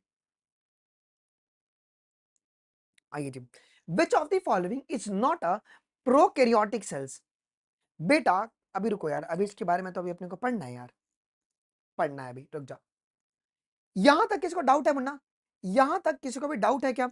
एक बार थोड़ा जल्दी से बताओ, किसी को डाउट है यहां तक? पक्का? हम्म, एक सेकंड रुक जाओ। ना फाइन। डन। आइए जी। अभी हम बात करेंगे मुन्ना प्रोकैरियोटिक सेल्स के बारे में। अच्छा, प्रोकैरियोटिक सेल्स क्या होते हैं मुन्ना? ये वो सेल्स हैं जिनके पास क्या नहीं होता? ये वो सेल्स हैं जिनके पास न्यूक्लियस जो है इज नॉट मेम्ब्रेन बाउंडेड। ये मेम्ब्रेन बाउंडेड नहीं है। न्यूक्लियस आपका मेम्ब्रेन बाउंडेड नहीं होता। ऐसा न्यूक्लियस जिसका मेम्ब्रेन बाउंडेड नहीं होता है उसे अपन क्या कहते हैं मुन्ना? इसे अपन कहते हैं न्यूक्लियोइड कहते हैं। न्यूक्लियोइड कहते हैं। मतलब जो उसका जेनेटिक मटेरियल है वो आपस में एकदम उलझा हुआ रहेगा और साइटोप्लाज्म में फ्रीली फ्लोट करेगा। क्लियर है? आइए जी। यहां तक किसी डाउट है जी? तो प्रोकैरियोटिक सेल्स वो सेल्स है जिसमें जो न्यूक्लियस है वो मेम्ब्रेन बाउंडेड नहीं है। इसका मतलब क्या? उसके पास न्यूक्लियर एनवलप नहीं है, जिसको अपन न्यूक्लियोइड कहते हैं। अच्छा, लैग कर रहा था क्या? लैग नहीं कर रहा है। हाँ, सारे क्वेश्चन आप करा चुके हैं। हाँ ऋषभ, लेकिन रिवीजन हो रहा है ना यार। यार ऐसा मत क्या करो, देखो रिवीजन तुम्हारा अल्टीमेट गोल है बायोलॉजी में, रिवीजन। ओके, आ जाओ अब सुनो। Prokaryotic cells are represented by, कौन कौन रिप्रेजेंट करेंगे? तो अगर मैं मुझसे एक किंगडम पूछूं तो तुम उस किंगडम का नाम क्या बताओगे? It is represented by kingdom Monera. Kingdom Monera जो है ना वो रिप्रेजेंट करते हैं जी। अब इसमें तुम्हारे कौन आएंगे? बाय बैक्टीरिया, बैक्टीरिया आएगा, ब्लू ग्रीन अलगी आ जाएगा, माइकोप्लाज्मा आ जाएगा, और तुम्हारा पीपीएलओ आएगा। पीपीएलओ तुम्हारे पास क्या होता है जी Munna? Pleuro pneumonia like organism, जो कि आपको याद होना चाहिए जी। डन। अच्छा अब सुनो जी। Okay, they are generally smaller. अब इनका अगर तुम शेप देखोगे या साइज देखोगे तो प्रोकैरियोटिक सेल्स कितने छोटे होते हैं क्या? अगर तुम वहीं पर अगर बैक्टीरिया का अगर तुम शेप देखोगे तो बैक्टीरिया का शेप कितना बोला गया है? 3 to 5 माइक्रोमीटर बोला गया है, अगर तुम पीछे अगर पढ़कर आए रहोगे। लेकिन एनसीईआरटी यहाँ पे खेला करती है। पूछो क्या खेला कर रही है सर? एनसीईआरटी ये कह रही है कि बैक्टीरिया, टिपिकल बैक्टीरिया का जो शेप होता है, साइज होता है, वो 1 to 2 माइक्रोमीटर होता है। अगर तुमको सिर्फ बैक्टीरिया का अगर साइज पूछे, अगर बच्चों अगर आपको सिर्फ बैक्टीरिया का साइज पूछे, आप लोग क्या टिक करोगे? 3 to 5 माइक्रोमीटर। क्लियर है? लेकिन अगर आपसे सवाल पूछा जाए टिपिकल बैक्टीरिया का साइज, तो टिपिकल बैक्टीरिया आपका 1 to 2 माइक्रोमीटर होगा। याद रहेगा?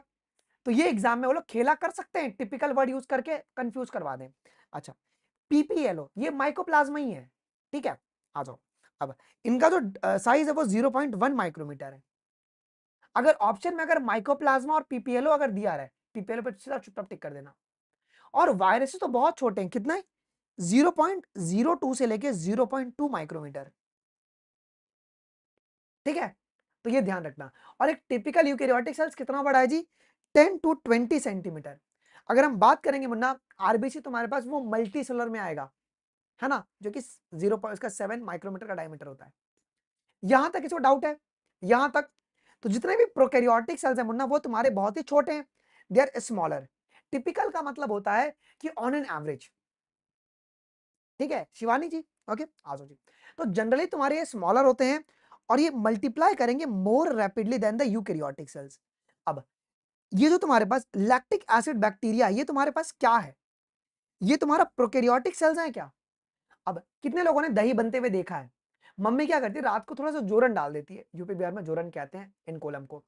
तो जोरन डाल दिया, सुबह तक वो दही बन के रेडी हो गया है, मतलब रात भर में वो लोग कबड्डी खेल लेते हैं अपना, मतलब दे डिवाइड वेरी रैपिडली। अच्छा, जो उनका शेप और साइज है मुन्ना वो ग्रेटली वेरी करता है क्या, okay they may very greatly in the shape and size. अब हमारे पास चार बेसिक शेप्स होते हैं, कितने बेटा, चार बेसिक शेप्स हैं। The four basic shape of the bacteria are, अब वो चार बेसिक शेप कौन कौन से बच्चों, एक है तुम्हारे पास बैसिलस। बैसिलस माने क्या होता है मुन्ना जी, रॉड शेप्ड। अब एक चीज ध्यान रखना, अपना खोलो बायोलॉजिकल क्लासिफिकेशन, तो बायोलॉजिकल क्लासिफिकेशन में अगर आप देखोगे तो बैसिलस के पास क्या होता है, ये बैसिलस है, बैसिलस के पास है ना मुन्ना स्पोर्स होते हैं, उसके पास स्पोर होता है और ये स्पोर उसको असेक्सुअल रिप्रोडक्शन करने में हेल्प करता है। क्लियर है, या अगर एडवर्स कंडीशन में अगर उसको रिप्रोडक्शन करना हो तो उसमें भी आपको हेल्प करेगा, याद करो वहां पे देखो पीछे जाके। फिर कोकस होते हैं क्या तुम्हारे स्फेरिकल, विब्रियो आपके कॉमा शेप्ड और स्पाइरुलम आपके स्पाइरल शेप्ड। तो ये चार आपके बेसिक शेप्स हैं। अच्छा, अब आगे की ओर बढ़ो, देखो एक एक लाइन बहुत इंपॉर्टेंट है मुन्ना, एक एक वर्ड यहां पे सुनना है आपको। ऑर्गेनाइजेशन जो होता है प्रोकैरियोटिक सेल्स का, वो फंडामेंटली तुम्हारे पास सिमिलर होता है क्या, it is fundamentally similar even though the prokaryotic cells exhibit the wide variety of the shape. अब and function, wide variety of shape and function, इस लाइन का मतलब क्या है मुन्ना, भले तुम्हारे पास अलग अलग शेप और साइज रहे लेकिन जो ऑर्गेनाइजेशन है सेल में, यहां पे इसका राइबोसोम कहां पर मिलेगा, तो ऑर्गेनाइजेशन जो है तुम्हारे पास प्रोकैरियोटिक सेल का वो सेम रहता है इररिस्पेक्टिव ऑफ शेप और साइज। शेप और साइज पर डिपेंड नहीं करेगा, जो ऑर्गेनाइजेशन है मुन्ना प्रोकैरियोटिक सेल्स का, वो फंडामेंटली तुम्हारा सिमिलर रहता है। ये आपका स्टेटमेंट वाला क्वेश्चन बन सकता है जी। डन, यहां तक कोई डाउट, यहां तक कोई डाउट बिल्कुल भी नहीं रहेगा। आ जाओ, ओके। टिपिकल बैक्टीरिया का साइज कितना है जी, 1 से लेके 2 आपके पास माइक्रोमीटर होता है, ओके टिपिकल बैक्टीरिया का साइज जी। अच्छा, एक मिनट रुको बच्चों यार, ये ना थोड़ा सा स्क्रीन है ना फ्रीज हो गया। आइए जी, अभी हम बात करेंगे the prokaryotic cells have the cell wall. बेटा प्रोकैरियोट्स के पास सेल वॉल होता है क्या, जैसे कि अगर आपको याद होगा तो किंगडम मोनेरा में अपन ने पढ़ा था कि बैक्टीरिया के पास सेल वॉल होता है लेकिन ये नॉन सेलुलोसिक होते हैं, तुम्हारे नाग और नाम से मिलकर बनते हैं जी। अब ये सेल वॉल किसको सराउंड करेगा, सेल मेम्ब्रेन को सराउंड करेगा, which surrounds the cell membrane except mycoplasma. Mycoplasma में क्या लैक करता है बताओ, माइकोप्लाज्म लैक्स सेल वॉल। बेटा सेल वॉल लैक करता है माइकोप्लाज्म में, हम लोगों ने पढ़ा है ना, माइकोप्लाज्म में आपका सेल वॉल जो है वो लैक करेगा जी। आइए जी, अब यहां पे ना मुन्ना खेला हो गया, पूछो सर क्या खेला हो गया, पूछो ना सर क्या खेला हो गया। हम लोगों को क्या बोला गया था कि सेमी फ्लूइड ग्राउंड मैट्रिक्स होता है साइटोप्लाज्म के अंदर। अब प्रोकैरियोट्स में क्या बोला गया है, the fluid matrix filling the cell is the cytoplasm.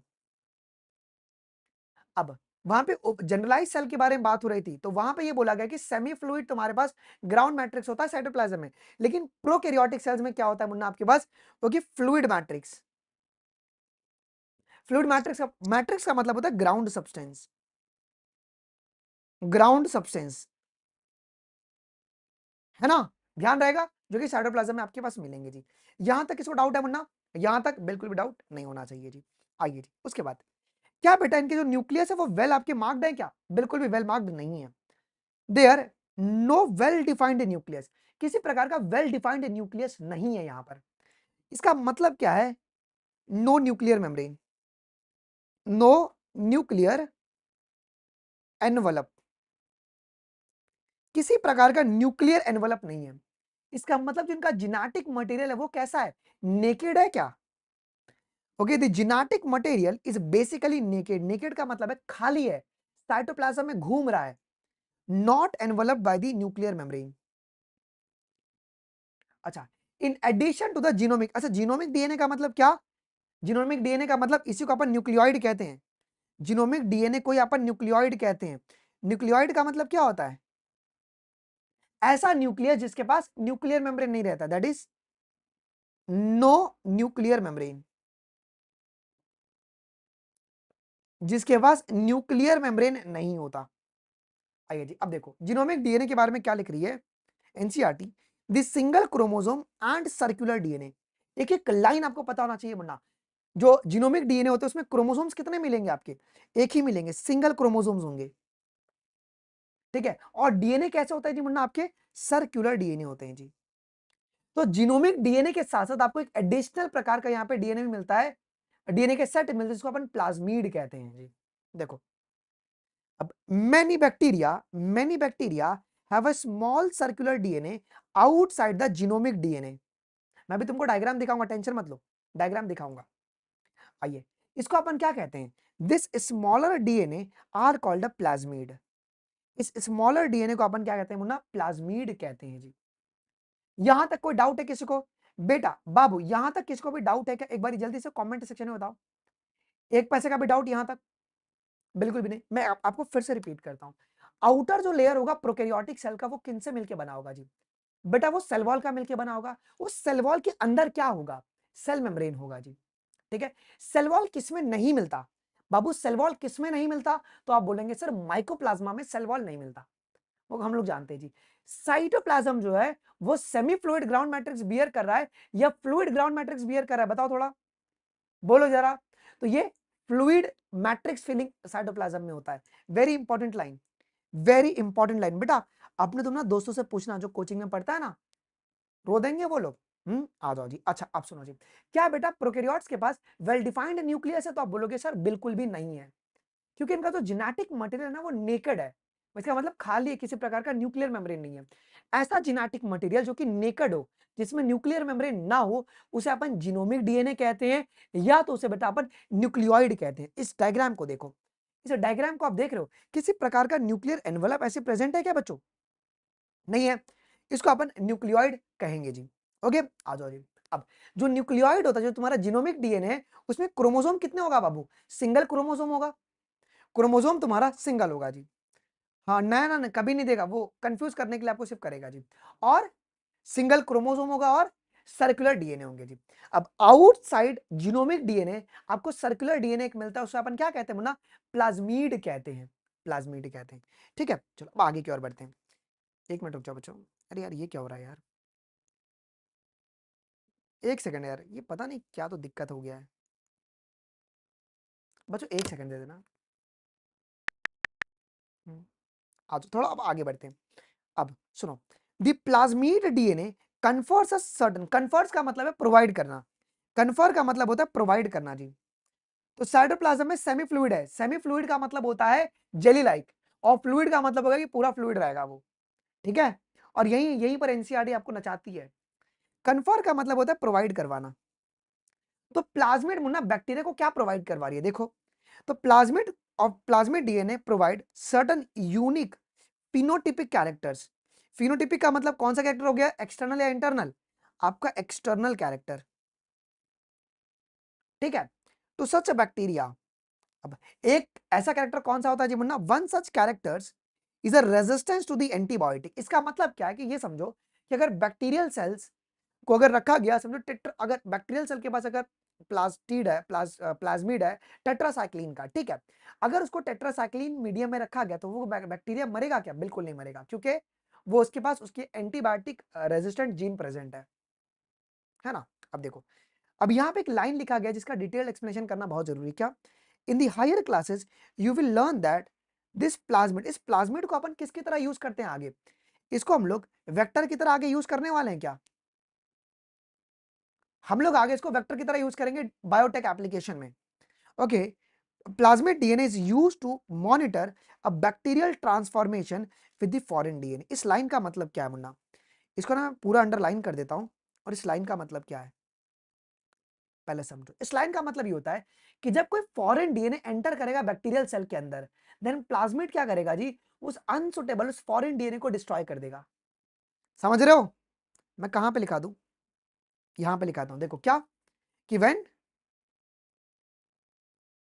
Foreign DNA enters in bacterial cell,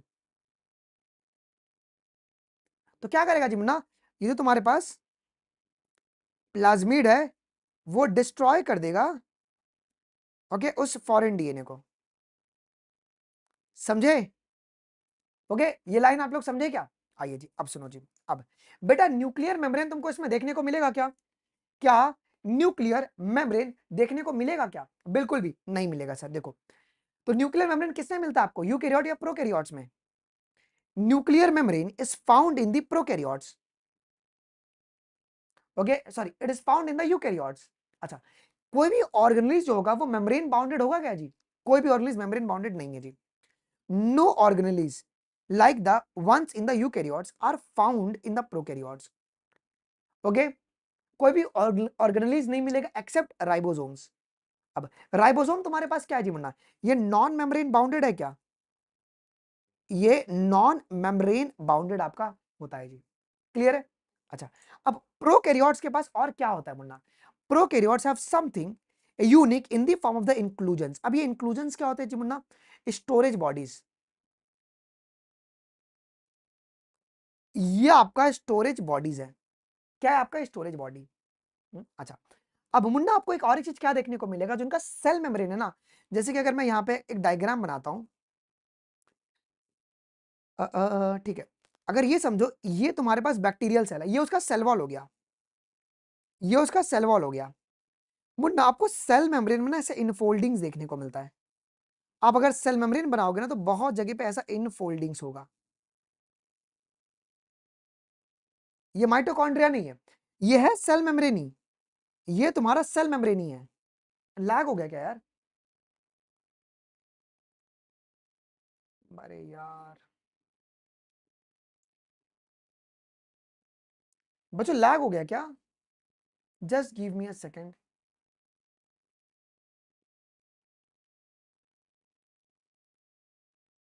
एक सेकंड बच्चों। नाउ फाइन क्या? सो सॉरी यार।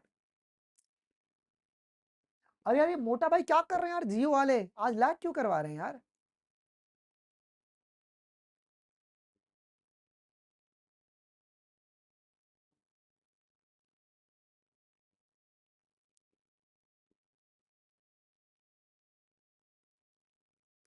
अरे एक सेकंड बच्चों, एक सेकंड यार।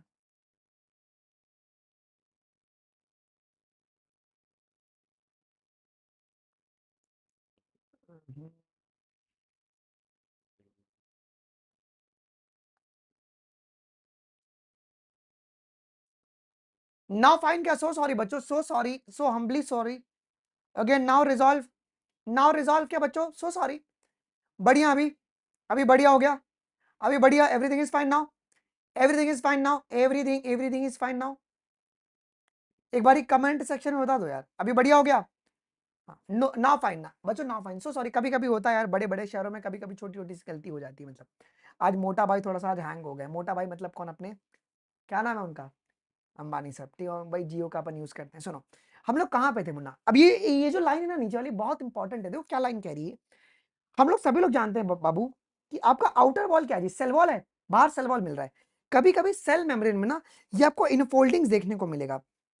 इस इनफोल्डिंग को अपन क्या कहते हैं बाबू? इस इनफोल्डिंग को, ओके यस, इस इनफोल्डिंग को अपन क्या कहते हैं बाबू? बोल बोल बोल, इसी को अपन कहते हैं क्या, मेरे को नहीं पता, मीसोसोम्स। मीजोसोम्स कहते हैं इसको। और ये मीजोसोम्स क्या करेगा मुन्ना, ये सरफेस एरिया को इंक्रीज करेगा। जब ये सरफेस एरिया को बढ़ाएगा तो उससे क्या होगा, रेस्पिरेटरी एक्टिविटी हो गया, जो भी कहते हैं ना माइटोकॉन्ड्रिया का जो भी काम है, it is just like a mitochondria, just like a mitochondria. Okay, ये माइटोकॉन्ड्रिया की तरह आपका होता है, जस्ट लाइक अ माइटोकॉन्ड्रिया। क्लियर है? ओके, तो वही बात यहां पे लिखा हुआ है, देखो यहां पे वही बात लिखा हुआ है, क्या लिखा हुआ है? I specialised, okay, a specialised differentiated form of a cell membrane. ध्यान रखना, ये ऐसा वैसा सेल मेम्ब्रेन नहीं है, ये सेल मेम्ब्रेन बब्बू आपका डिफरेंशिएटेड है जी। Okay, differentiated form of the cell membrane is called a mesosomes. और ये जो मेसोसोम्स है ना, ये कैरेक्टरिस्टिक्स होता है मुन्ना प्रोकैरियोट्स का, और ये प्रोकैरियोट्स की पहचान है, ये आपका प्रोकैरियोट्स की पहचान होती है जी। अच्छा, they are essentially infoldings of the cell membrane. तो मेसोसोम्स क्या होता है जी Munna? They are the, okay, ठीक है, हाँ, मेसोसोम्स आपके पास क्या होता है जी? सुनो यार बच्चों, एक सेकंड रुक जाओ, हाँ, अ, चलो, यहां तक कोई डाउट है क्या? ओके, यहां तक कोई डाउट नहीं है, चलो सुनो जी। तो ये जो इनफोल्डिंग्स है तुम्हारे पास सेल मेम्ब्रेन की, इसी को अपन क्या कहते हैं जी मुन्ना? मीजोसोम्स कहते हैं जी। मेरे को लगा मैं फिर लैग करने लगा। चलो, यहां तक किसको डाउट है बच्चों? ओके, यहां तक किसी को भी डाउट है? एक बार ये थोड़ा सा बता दो यार। सो सॉरी यार, बीच में थोड़ा सा ये हो गया था, और हमारा ये टूट गया, पेज टूट गया जी। ओके, एक सेकंड रुक जाओ जी। सर ये लिंक आप अपने कोड के, चलो यार, डन। कोड कोड बहुत हो गया। बच्चा कौन यहाँ पे प्रोकैरियोटिक सेल्स नहीं है? ओके, लास्ट के 3 लाइन नहीं समझ में आया क्या? कौन सी ये 3 लाइन? ये लास्ट के 3 लाइन क्या? लास्ट के 3 लाइन क्या? चलो मैं समझा देता हूँ, समझा देता हूँ। कौन यहाँ पे प्रोकैरियोटिक सेल्स नहीं है? बैक्टीरिया प्रोकैरियोटिक होगा, माइकोप्लाज्मा प्रोकैरियोटिक होगा, बीजीए प्रोकैरियोटिक होगा, और पीपीएलओ भी तुम्हारा प्रोकैरियोटिक होगा। अब बेटा, विच of the following shape of the bacteria is wrongly matched? कौन यहाँ पे तुम्हारे पास ओके रॉन्गली मैच्ड है? कौन यहाँ पे रॉन्गली मैच्ड है? बताओ। अब विब्रियो तुम्हारे पास क्या होंगे जी? विब्रियो जो है वो तुम्हारे पास क्या होंगे? ये तुम्हारे कॉमा शेप्ड होंगे, ये आपके कॉमा शेप्ड होते हैं जी। कैसे होंगे जी? आपके कॉमा शेप्ड होंगे जी। अब भाग गया यार। अब बच्चों कौन सा यहाँ पे ट्रू है फॉर दी प्रोकैरियोट्स? प्रोकैरियोट्स के लिए ट्रू स्टेटमेंट कौन सा है जी? अब cell wall surrounding the cell membrane is present. अब जेनेटिक मटेरियल यहाँ पे आपका एनवलप नहीं है मुन्ना किसी प्रकार के न्यूक्लियर मेम्ब्रेन से। अब स्मॉल सर्कुलर आपको डीएनए देखने को मिलता है क्या? Which is present outside the genomic DNA, जो कि यूनिक कैरेक्टर देगा बैक्टीरिया को। बात डन है, बात डन है। आ जाओ सर, आ जाओ। The characteristics infolding of the cell membrane, इसे क्या कहते हैं बेटा? इस इनफोल्डिंग को अपन क्या कहते हैं? मीजोजोम्स कहते हैं जी। क्या कहते हैं मुन्ना इसको अपन? मीजोजोम्स कहते हैं। टिपिकल साइज बैक्टीरिया का क्या होता है? टिपिकल साइज ऑफ बैक्टीरिया, पहले वायरस का बताना, वायरस का क्या होता है जी मुन्ना? 0.02 से लेके 0.2 माइक्रोमीटर। और पीपीएलओ का आपका कितना होगा जी? पीपीएलओ का आपका 0.1 माइक्रोमीटर। आपका option number 1 would be the correct.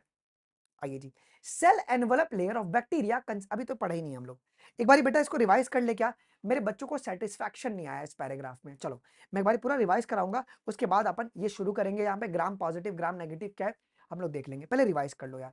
सुनो यार मेरे बच्चों, जितने भी तुम्हारे प्रोकैरियोटिक सेल्स हैं उसमें आउटर लेयर कौन सा है? पहले ये बताओ। Outer layer, outer layer cell wall का है। लेकिन ये जो सेल वॉल है मुन्ना, ये तुम्हारा क्या है? सेलुलोसिक है या नॉन नॉन सेलुलोसिक है? ये नॉन सेलुलोसिक है। सेल वॉल के बाद तुम्हारे पास अंदर का लेयर कौन सा होगा? थोड़ा बताना। अंदर का लेयर सेल मेम्ब्रेन होगा। ठीक है, आ जाओ जी। यहां पर जो तुमको साइटोप्लाज्म मिलेगा वो सेमी फ्लूइड होगा या तुम्हारा फ्लूइड इन नेचर होगा? जो यहाँ पे साइटोप्लाज्म होगा बच्चों, वो तुम्हारे पास फ्लूइड इन नेचर होगा। इनका जो डीएनए मटेरियल्स है वो नेकेड है या तुम्हारा न्यूक्लियर मेम्ब्रेन से कवर्ड है? बताइएगा। यहाँ पे जो तुम्हारा जेनेटिक मटेरियल्स है वो नेकेड है। ऐसा जेनेटिक मटेरियल जो कि नेकेड हो, मतलब कवर्ड ना हो न्यूक्लियर मेम्ब्रेन से, इसे अपन क्या कहते हैं? जीनोमिक डीएनए, या तो इसे अपन न्यूक्लियोइड कहते हैं। जीनोमिक डीएनए की प्लॉइडी आपकी हैप्लॉइड होती है, बात ध्यान रखना। इसकी प्लॉइडी आपकी आपकी हरदम क्या होगी जी? ये आपकी हैप्लॉइड होती है, ये भी ध्यान रखना जी। ठीक है, अच्छा। अब जीनोमिक डीएनए में क्रोमोसोम कितने मिलेंगे? सिंगल मिलेंगे क्या? और तुम्हारे डीएनए कैसे होंगे जी मुन्ना? ओके, सर्कुलर होंगे जी। क्लियर है? अब आउटसाइड द जीनोमिक डीएनए तुमको क्या मिलेगा? आउटसाइड द जीनोमिक डीएनए आपको क्या मिलता है जी मुन्ना? स्मॉल सर्कुलर एक डीएनए मिलेगा, उसको अपन प्लाज्मिड कहते हैं। अब ये प्लाज्मिड के पास कुछ यूनिक कैरेक्टरिस्टिक्स होता है क्या? उसे अपन क्या कहते हैं, जैसे कि रेजिस्टेंस प्रोवाइड करवाना, है ना, उसे अपन प्लाज्मिड्स कहते हैं जी। आ जाओ जी, अब और क्या है, और कुछ नहीं। अब इसी प्लाज्मिड्स को हम लोग एज अ वेक्टर की तरह यूज करेंगे डीएनए, फॉरेन डीएनए को ट्रांसफर करने के लिए जी। आइए जी, फिर क्या मुन्ना किसी प्रकार का मेम्ब्रेन बाउंडेड ऑर्गेनिज्म आपको मिलेगा क्या? प्रोकैरियोट्स में किसी प्रकार का मेम्ब्रेन बाउंडेड ऑर्गेनिज्म नहीं मिलता है। अच्छा, क्या जो प्रोकैरियोटिक सेल्स है उसके न्यूक्लियस में मेम्ब्रेन प्रेजेंट होगा? नहीं सर, वो फीचर किसका है जी? आपका यूकैरियोट्स का आपका होता है जी। इसके पास इंक्लूजन बॉडीज मिलती है क्या? स्टोरेज बॉडीज मिलती है। सेल मेम्ब्रेन की इनफोल्डिंग को अपन क्या कहते हैं बच्चों? सेल मेम्ब्रेन की इनफोल्डिंग को अपन कहते हैं मीजोसोम्स कहते हैं। और ये मीजोसोम्स क्या करता है? ये तुम्हारा कैरेक्टरिस्टिक्स फीचर होता है प्रोकैरियोट्स का। कोई दिक्कत? कोई दिक्कत? अरे बोल दे यार, कोई दिक्कत? बिल्कुल भी डाउट नहीं रहेगा। कह रहे कि सर लिखवा के बता दो यार, कितना तुम मेरे को सताओगे यार। लिखवा के मैं डायग्राम में चलो पूरा रिवाइज करवा देता हूं बेटा। ये तुम्हारा क्या, अपना चैप्टर बहुत बड़ा है ना, उसके लिए थोड़ा सा देखो। ये तुम्हारा बाहर सेल वॉल होगा, सेल वॉल होगा। अंदर क्या मिलेगा? ये अंदर तुमको क्या मिलेगा? ये तुम्हारा अंदर क्या है? What is this? This is your cell membrane या प्लाज्मा मेम्ब्रेन।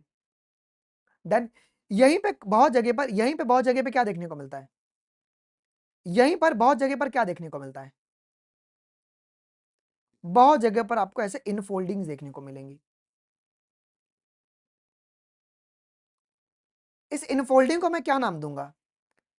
इस इनफोल्डिंग को मैं क्या नाम दूंगा? इसको मैं कहूंगा बच्चों मीजोजोम्स कहूंगा।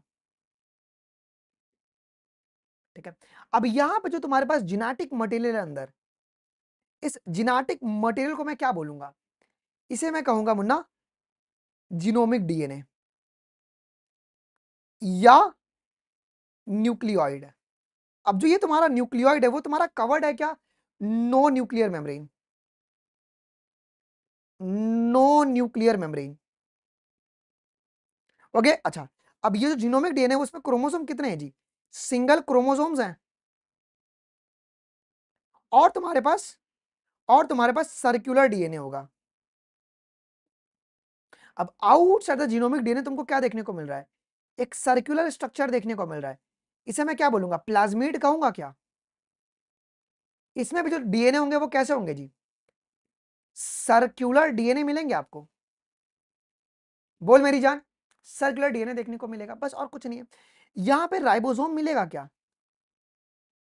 यहां पे 70s राइबोसोम मिलेगा।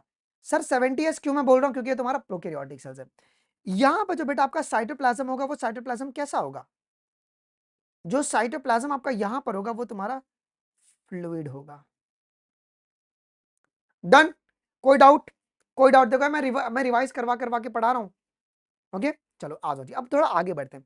अब हम बात करेंगे मुन्ना सेल एनवलप के बारे में और उसके मॉडिफिकेशंस के बारे में। सेल एनवलप और उसके मॉडिफिकेशंस के बारे में हम सब पढ़ते हैं। अब ये बहुत इंपॉर्टेंट टॉपिक है, थोड़ा ध्यान से लगा के, यहाँ पे ध्यान लगा के सुनना जी।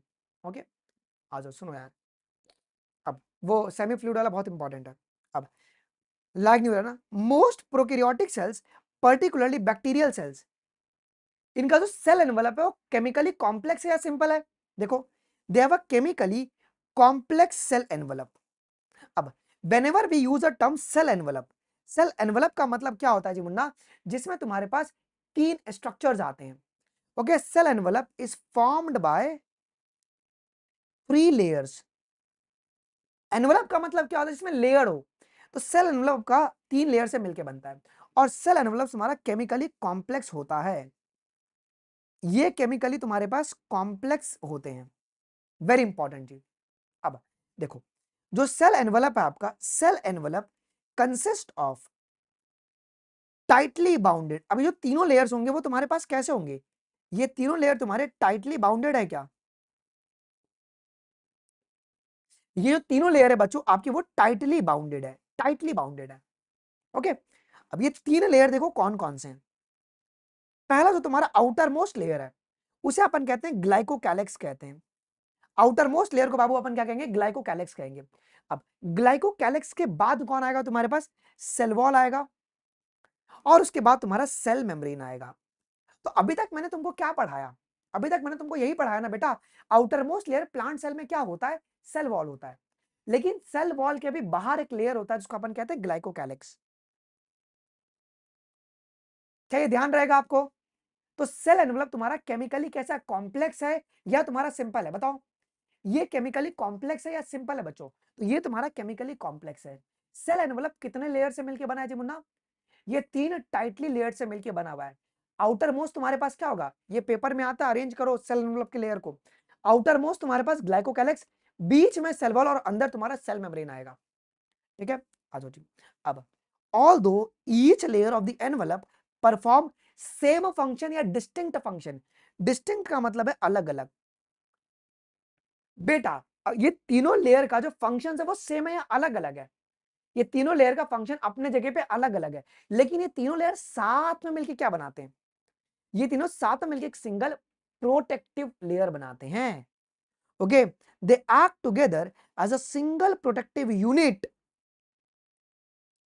ये लाइन को समझो, देखो फील करना है एनसीईआरटी को। तो जो सेल एनवेलप है वो तुम्हारा टाइटली बाउंडेड लेयर है, 3 लेयर से मिलकर बना हुआ है। आउटर मोस्ट तुम्हारे पास कौन सा है? ग्लाइकोकैलिक्स, बीच में सेल वॉल, अंदर तुम्हारा सेल मेम्ब्रेन। इन तीनों के जो फंक्शन है वो सेम है या अलग अलग है? डिस्टिंक्ट है, अलग अलग फंक्शन है, बट ये तीनों साथ में मिलकर किसकी तरह बिहेव कर रहे हैं? एक प्रोटेक्टिव यूनिट की तरह काम कर रहा है जी। अब देखो बेटे, आपको एक बहुत इंपॉर्टेंट, कितने बच्चों को नहीं पता यार, और टीचर बताते भी नहीं है। चलो मैं बता दूंगा, टेंशन मत लो। अब bacteria can be classified into a two group on the basis of the differences in the cell envelope and in the manner in which they respond to the staining procedure developed by the gram. अब ये line को पहले समझना, यहाँ पे एक line बहुत छुपी हुई है क्या, कि बैक्टीरिया को दो ग्रुप में डिवाइड किया गया है बेस्ड ऑन दो चीज। पहला है सेल एनवेलप। सेल एनवेलप में 3 लेयर आता है। तुम कौन से लेयर के बारे में बात कर रहे हो बेटा? सेल वॉल के बेसिस पर, सेल वॉल के बेसिस पर। अब देखो बेटा, जो ग्राम पॉजिटिव बैक्टीरिया होता है ना, देखो मैं बहुत आसान तरीके से याद कराऊंगा। ग्राम पॉजिटिव बैक्टीरिया जो होता है, इसके जो वॉल्स होते हैं वो थिक होते हैं, थिक वॉल होते हैं, और जब तुम इसको स्टेन करोगे तो ये पिंक कलर देता है। तो याद करने का तरीका क्या है जी मुन्ना? पी माने पॉजिटिव और पी माने पिंक। डन। और ग्राम नेगेटिव क्या होता है जी मुन्ना? जो स्टेन को रिस्पॉन्ड नहीं करेगा, जो इसका सेल वॉल रहेगा वो तुम्हारा थिन वॉल्ड है, मतलब उतना ज्यादा तुम्हारे पास नहीं होता है जी। और ये तुम्हारे पास क्या करेगा मुन्ना? ये कौन सा कलर देगा? Can anyone can guess? ये तुम्हारा पिंक कलर देता है जी। अब याद करने का तरीका क्या है? नेगेटिव में आई आ रहा है और तुम्हारा पिंक में, sorry sorry sorry sorry sorry sorry, मैंने गलत बोल दिया, मैंने गलत बोल दिया, एक जगह मैंने गलत बोल दिया।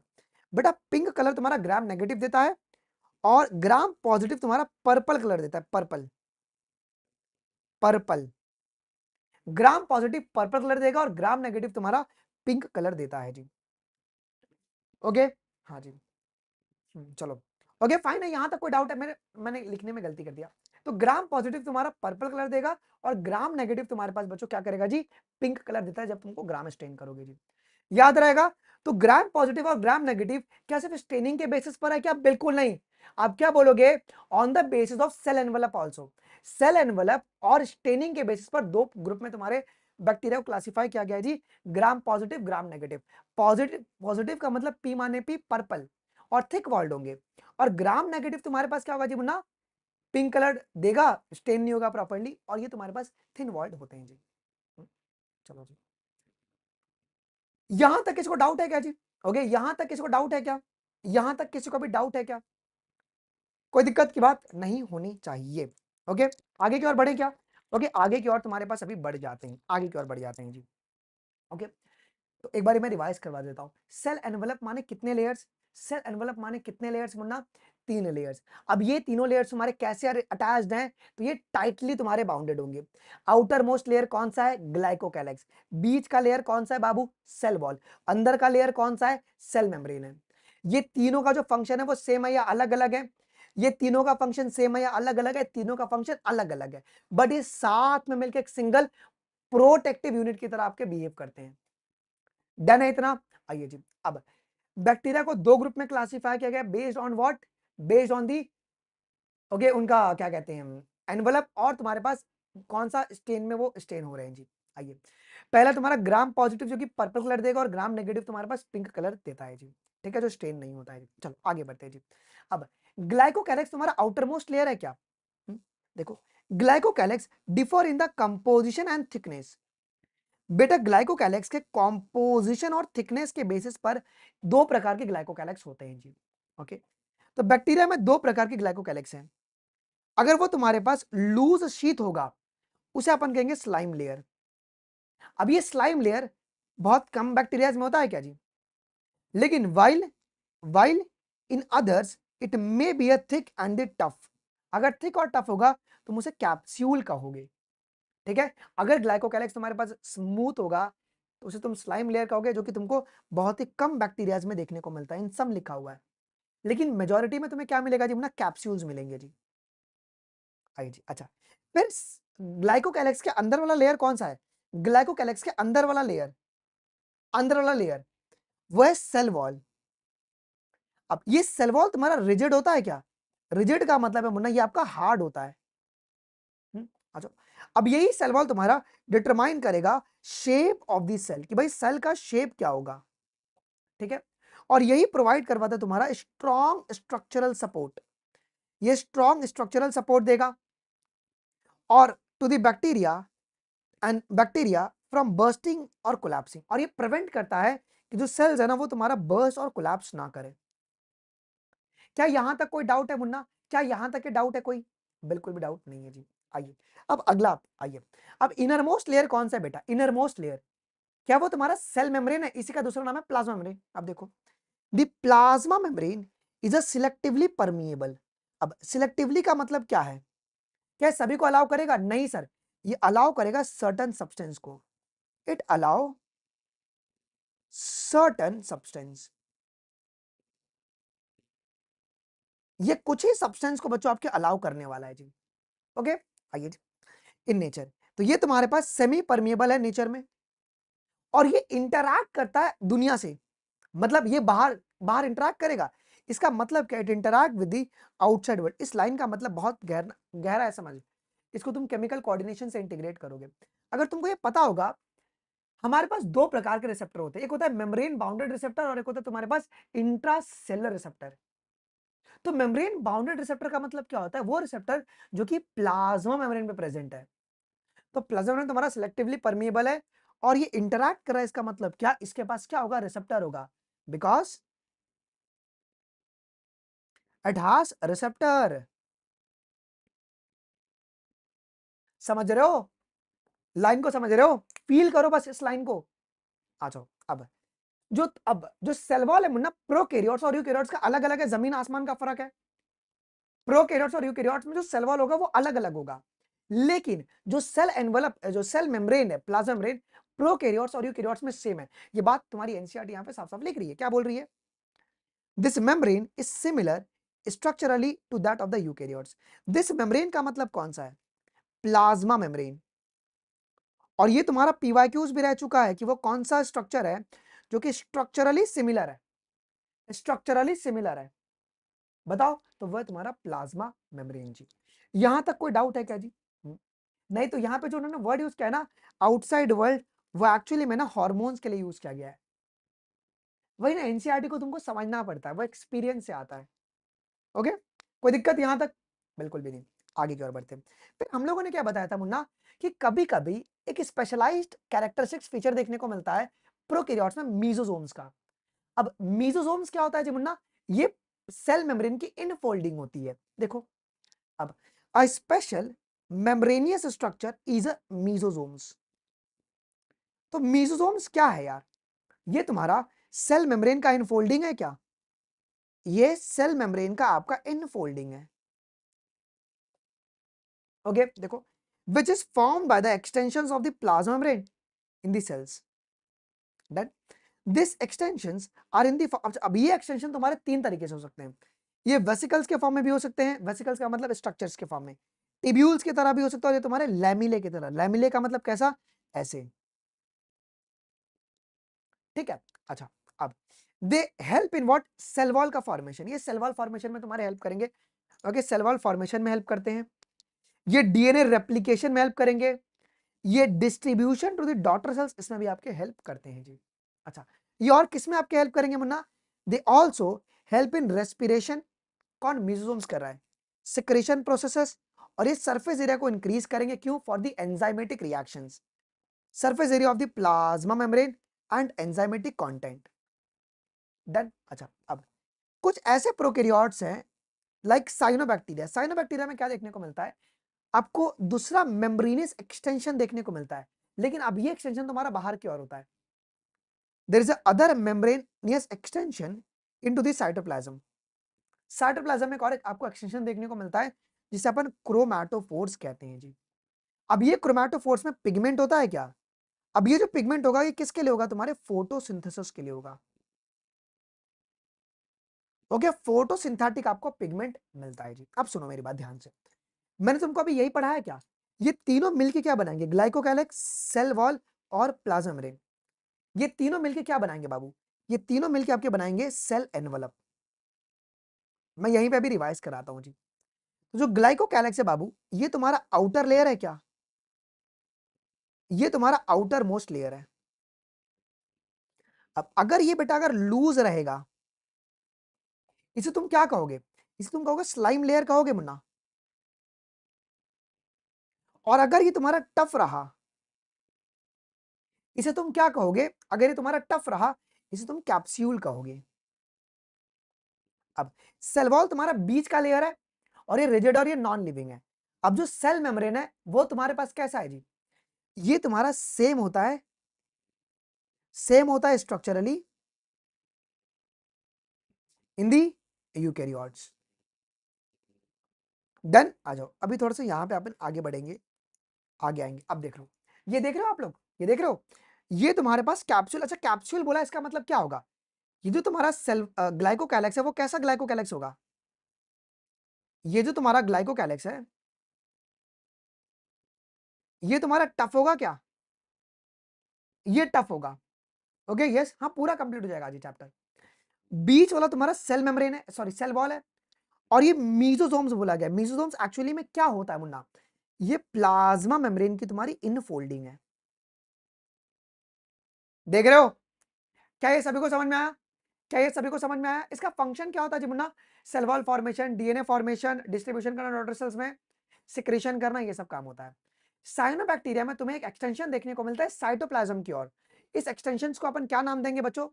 इसको अपन क्या कहेंगे जी? क्रोमैटोफोर्स कहते हैं जी। फाइन, यहां तक कोई डाउट है किसी को? एक प्रकार का देखो, ये तुम देख पा रहे हो यहाँ पे, दिस इज और क्रोमैटोफोर्स। अब पेपर में ना सवाल आपका ये आता है कि जो क्रोमैटोफोर्स में जो तुम्हारा एक्सटेंशन देखने को मिलेगा वो तुम्हारे बाहर की ओर मिलेगा या अंदर की ओर मिलेगा?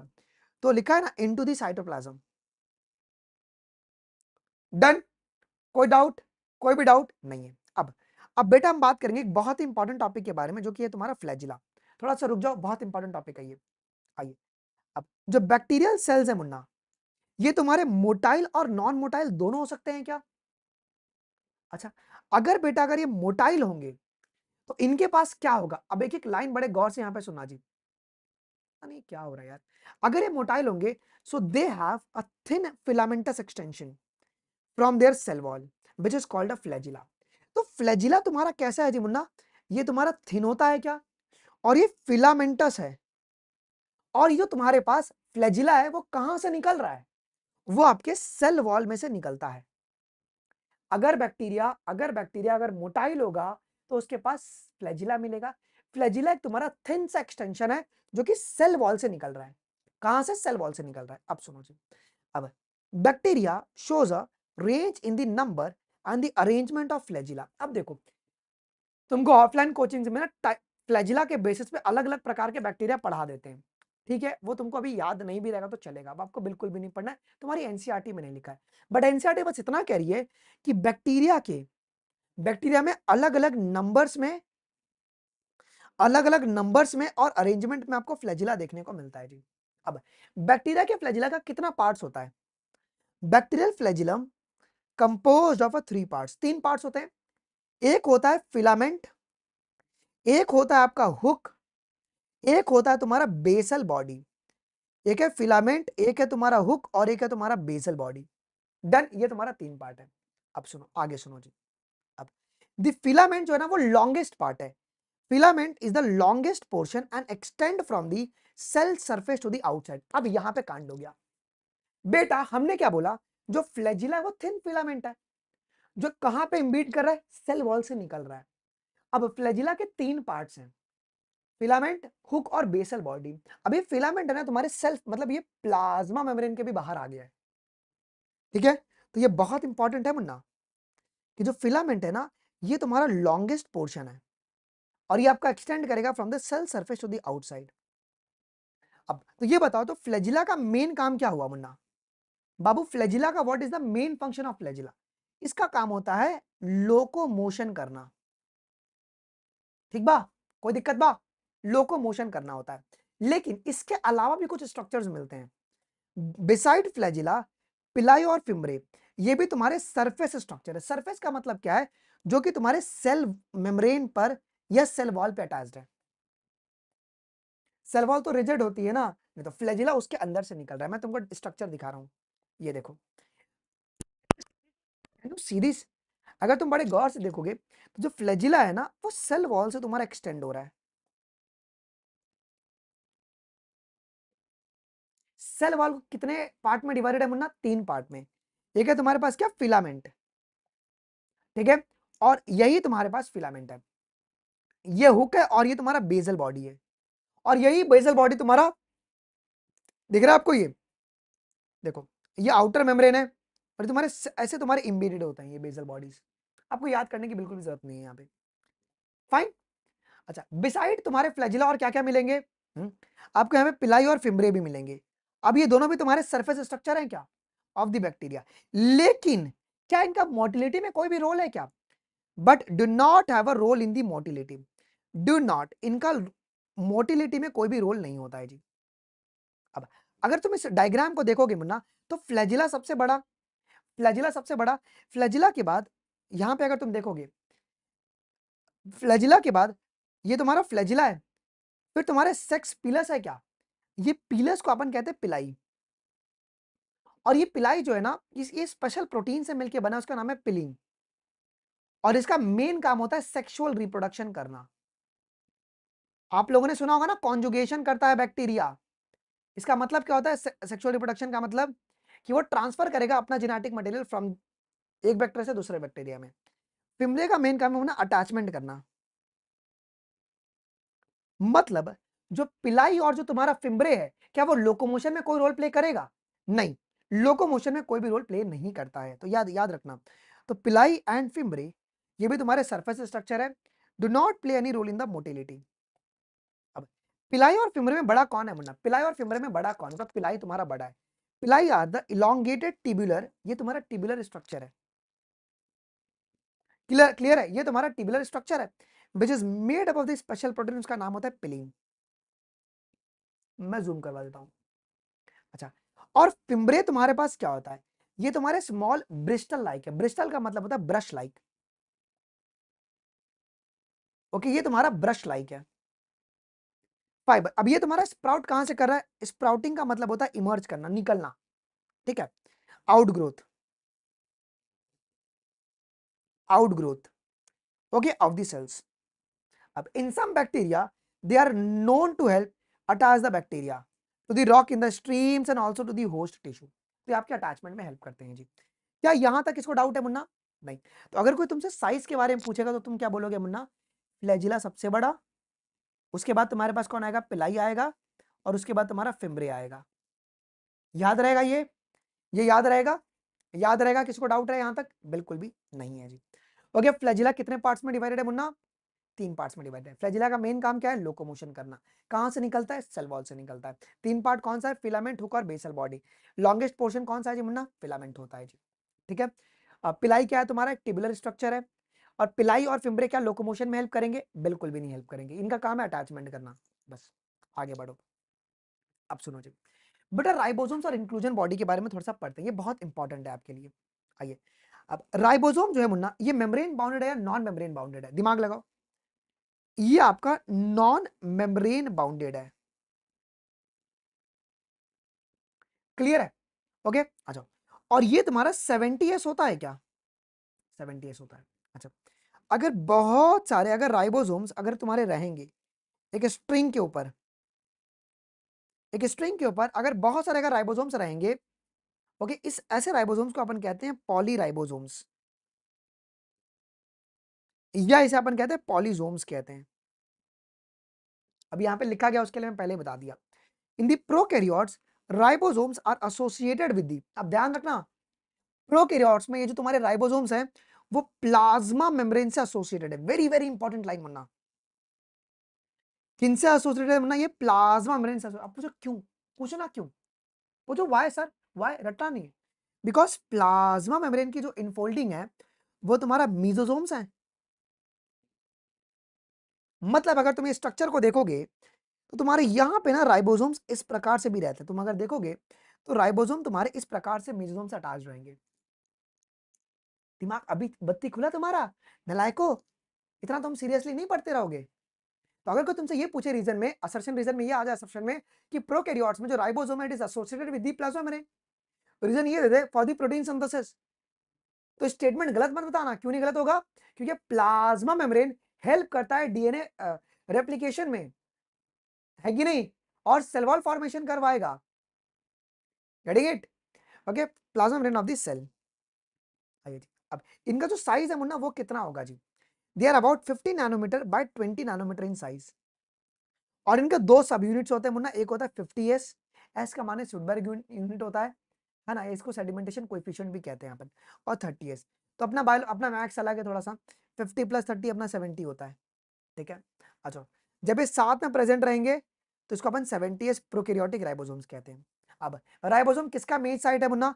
The site of the protein synthesis. अब बहुत सारे राइबोसोम है, सेवरल राइबोसोम्स में अटैच द सिंगल एमआरएनए। अब ये तुम्हारा एमआरएनए है। अब एमआरएनए के ऊपर जब बहुत सारे राइबोसोम्स अगर तुम्हारे अटैच हो जाएंगे, अगर चेन बनाएंगे, इस चेन को अपन कहते हैं पॉलीराइबोसोम्स या पॉलीसोम्स कहते हैं। अब ये जो राइबोसोम्स होता है, अगर आपको याद होगा तो राइबोसोम का मेन काम क्या होता है Munna? Ribosome of polysomes translate the mRNA into the protein. यही तुम्हारा प्रोटीन सिंथेसिस में मेजर रोल प्ले करता है। क्लियर है? क्लियर है? ओके, सब तुम्हारे साइटोप्लाज्म में ही चल रहा है। आगे सुनो, आगे सुनो, ये तुम्हारे पास है, देखो ये बाबू आपका एमआरएनए है, ये एमआरएनए है। अब ये राइबोसोम के दो सब यूनिट होते हैं, एक लोअर और एक तुम्हारे पास स्मॉलर और एक होता है लार्जर। तो स्मॉलर और लार्जर तुम्हारे अटैच होंगे और वे एक पॉलीराइबोसोम्स बनाएंगे और ये ट्रांसलेशन कर रहे हैं आपके, ठीक है। और 50 और 30 एस मिलके ही तुम्हारे पास 70 एस बनते हैं, ये भी ध्यान रखना जी। बेटा फ्लैजिला सितारा बताया ना मैंने, फ्लैजिला सेल वॉल से अराइज कर रहा है। आ जाओ बेटा, इंक्लूजन बॉडीज क्या होते हैं? What do you mean by inclusion bodies? पढ़े हो इसके बारे में कभी? पढ़े हो इंक्लूजन बॉडीज के बारे में? ये तुम्हारे स्टोरेज बॉडीज होते हैं, ठीक है। Reserve materials in the prokaryotic cells are stored in the cytoplasm in the form of the inclusion bodies. बेटा क्या ये मेम्ब्रेन बाउंडेड है? No, they are not membrane bounded, not a membrane bounded. Clear है? Okay, these are not bounded by any membrane system and they lie free in the cytoplasm. अब तुम्हारे अलग अलग granules होंगे, जैसे कि फॉर एग्जांपल ये समझो, जैसे कि फॉस्फेट के ग्रेन्यूल्स हैं। ग्रेन्यूल्स का मतलब क्या होता है? ग्रेन्यूल्स का मतलब छोटा सा स्ट्रक्चर। तो फॉस्फेट के ग्रेन्यूल्स में पूरे फॉस्फेट रहेंगे। साइनोफाइशियन ग्रेन्यूल्स, साइनोफाइशियंस रहेंगे। ग्लाइकोजन ग्रेन्यूल्स, जिसमें सारे सारे तुम्हारे ग्लाइकोजन रहेंगे जी। अब गैस वैक्यूल जो होता है मुन्ना, ये किस में देखने को मिलता है? ये बीजीए में देखने को मिलता है और पर्पल और ग्रीन फोटोसिंथेटिक बैक्टीरिया में देखने को मिलता है। पूछो क्यों? पूछो क्यों गैस वैक्यूल क्यों देखने को मिलता है? इसका दो काम है मुन्ना। पहला है फ्लोट करवाना या बायोन्सी मेंटेन करना। दूसरा पता है मेजर काम, ये एम्स का क्वेश्चन था, आज सुबह मैं रिव्यू करा था। तो ये प्रोटेक्शन देता है from radiation, protection from radiation, ये रेडिएशन से प्रोटेक्शन देता है, ठीक है। फ्लोट कराने में हेल्प करेगा और ये आपका प्रोटेक्शन कर देता है। अब सुन लो, ये तुम देख रहे हो यहाँ पे, जैसे कि ये तुम्हारे पास किधर गया, ये इंक्लूजन बॉडीज है। अब ये अलग अलग हो सकते हैं तुम्हारे, ये आपके अलग अलग हो सकते हैं जी। यहां तक किसी को भी डाउट है बच्चों? यहां तक किसी को भी डाउट है? एक बार सवाल कर लेते हैं, let's solve the questions. Okay, solve कर लेते हैं क्वेश्चन। सुनो, तो जो सेल एनवेलप है मुन्ना, अरे यार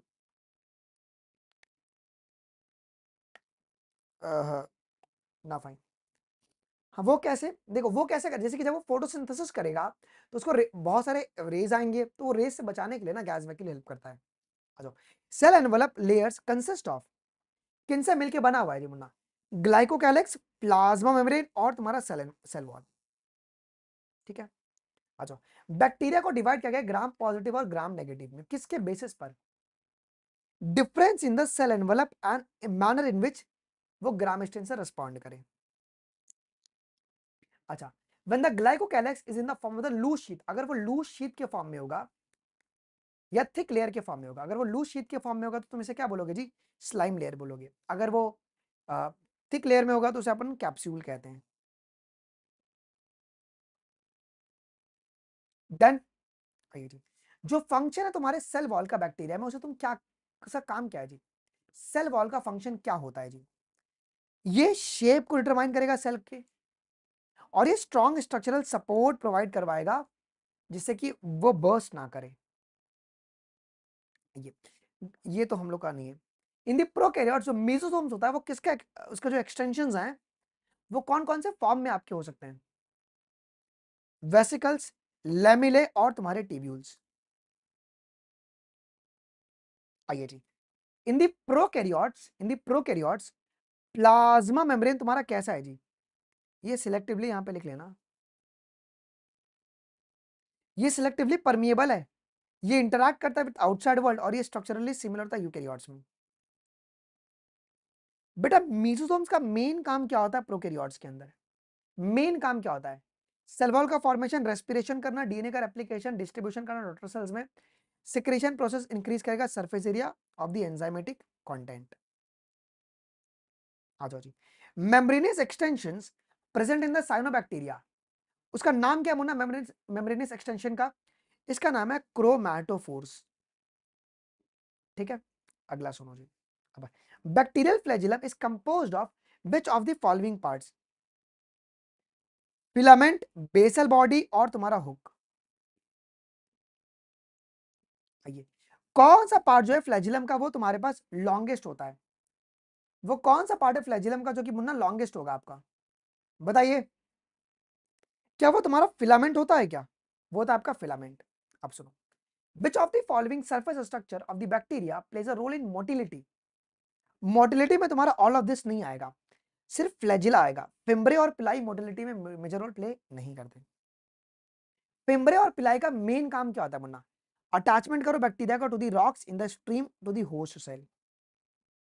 आइए, इलोंगेटेड टिबुलर स्ट्रक्चर जो कि स्पेशल प्रोटीन से मिलकर बना है मुन्ना, इसका नाम क्या मुन्ना? पिलाई है। इसको अपन जो प्रोटीन है उसका नाम क्या है मुन्ना? पिलीन है प्रोटीन का नाम। Prokaryotic ribosome consist of two subunit, दो सब यूनिट कौन सा है जी मुन्ना?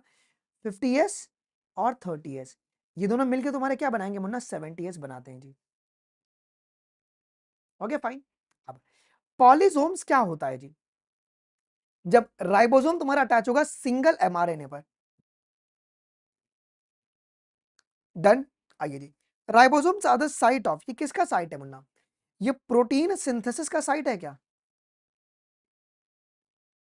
आइए जी, इंक्लूजन बॉडी होता है प्रोकैरियोट्स में, इसका मेन काम क्या होता है इंक्लूजन बॉडीज का? ये प्रोटीन ना ना ना, ये स्टोरेज करेगा रिजर्व फूड मटेरियल का। ठीक है, आइए जी। Which of the following is an inclusion body present in the prokaryotes? Phosphate granules, ठीक है, साइनोफाइशियन ग्रेन्यूल्स एंड तुम्हारे पास क्या कहते हैं ग्लाइकोजन ग्रेन्यूल्स। ओके, यहां तक किसी को डाउट है क्या? यहां तक किसी को भी डाउट है क्या? जल्दी बताओ यार। हुँ? किसी को भी डाउट नहीं होना चाहिए जी। हुँ? आगे की ओर बढ़ो, आगे की ओर। अब gas vacuoles are found in, gas vacuole किस में देखने को मिलेगा? गैस वैक्यूल ये ब्लू ग्रीन बैक्टीरिया और पर्पल और ग्रीन बैक्टीरिया में मिलेगा क्या? यस, यहां पर मिलेगा। ओके यस, आ जाओ जी। बच्चों एक सेकंड रुक जाओ, थोड़ा सा एक इशू हो गया है। देयर इज वन इशू बच्चों। अ, अ, सुनो यार, चलो कोई दिक्कत नहीं। Eukaryotes include which of the following? Eukaryotes में कौन कौन आएगा? इसमें प्रोटिस्ट, रुक जाओ छोड़ो ना फाइन। यहां तक कोई किसी को डाउट है कोई? यहां तक किसी को कोई डाउट है? यहां तक किसी को कोई डाउट है बिल्कुल भी? थोड़ा सा आज क्लास में को डिस्टर्बिंग लग रहा है क्योंकि यार नेट बीच में कट जा रहा है, थोड़ा सा डिस्टर्बिंग लग रहा है। एक बार वीडियो को लाइक कर देना सभी लोग। सुनो, मैं अभी तो 2 घंटा हो गया, 2 घंटा मेरे को प्रोकैरियोट्स कराने में लग गया। मतलब ये तो मेरा टारगेट था कि 1 डेढ़ घंटे में खत्म करना था, बट कोई नहीं। बेटा यूकैरियोटिक सेल्स ये मैं आपको आज कितना तारीख है, 19 है ना, ये मैं आपको परसों करा दूं, संडे के दिन सुबह सुबह मैं क्लास ले लेता हूँ, 8 बजे रखवा देता हूँ। 8 AM पर अपन बैठते हैं और 8 AM से लेके 11 बजे तक अपन खत्म कर लेंगे। कल है ना एक्चुअली में ना मैं जयपुर जा रहा हूँ, जयपुर सेंटर अन अकेडमी बोल के जाने के लिए। वहाँ पे बच्चों के साथ मतलब कुछ इंटरेक्शन है, ठीक है। तो कल कोई क्लासेस नहीं हो पाएगी, तो ये यूकैरियोटिक जो है वो मैं आप परसों करवा दूँ 21 को अर्ली मॉर्निंग। हम लोग 8 है, मैं अभी क्लास शेड्यूल करके ना आपको टेलीग्राम पे अपडेट कर देता हूँ, क्या बोलते हो? ओके, चलेगा क्या? ओके हाँ, फैमिलीज बचे तो फैमिलीज में शाम को करवा दूंगा वही 21 को। ओके, परसों फैमिलीज भी करा दूंगा, ये मैं सुबह सुबह करवा दूंगा, मेरी जिम्मेदारी, मेरी गारंटी है। विश्वास करते हो कि नहीं करते हो मेरी मान के चलो, मैं करवा दूंगा जी। ओके ठीक है। चलो, थोड़ा सा क्लास डिस्टर्ब लग रहा है मेरे को, पता नहीं क्यों यार, वो नेट की वजह से तो लैग, बच्चे भी भाग गए फटाफट, कोई दिक्कत की बात नहीं है। तब तक सभी लोग देख लेंगे प्रोकैरियोट्स तुमको कैसा लगा, याद हुआ कि नहीं हुआ, मुझे थोड़ा सा बता देना कमेंट सेक्शन में। प्रोकैरियोट्स मैं कल ही जाके कल ही आ जाऊंगा, मैं कल ही जाऊंगा और मैं कल ही आ जाऊंगा, ठीक है, कल ही जाके मैं कल ही आ जाऊंगा। फाइन, ओके हाँ, चलेगा ना, परसों थोड़ा सा अपन ज्यादा मेहनत कर लेंगे, ठीक है।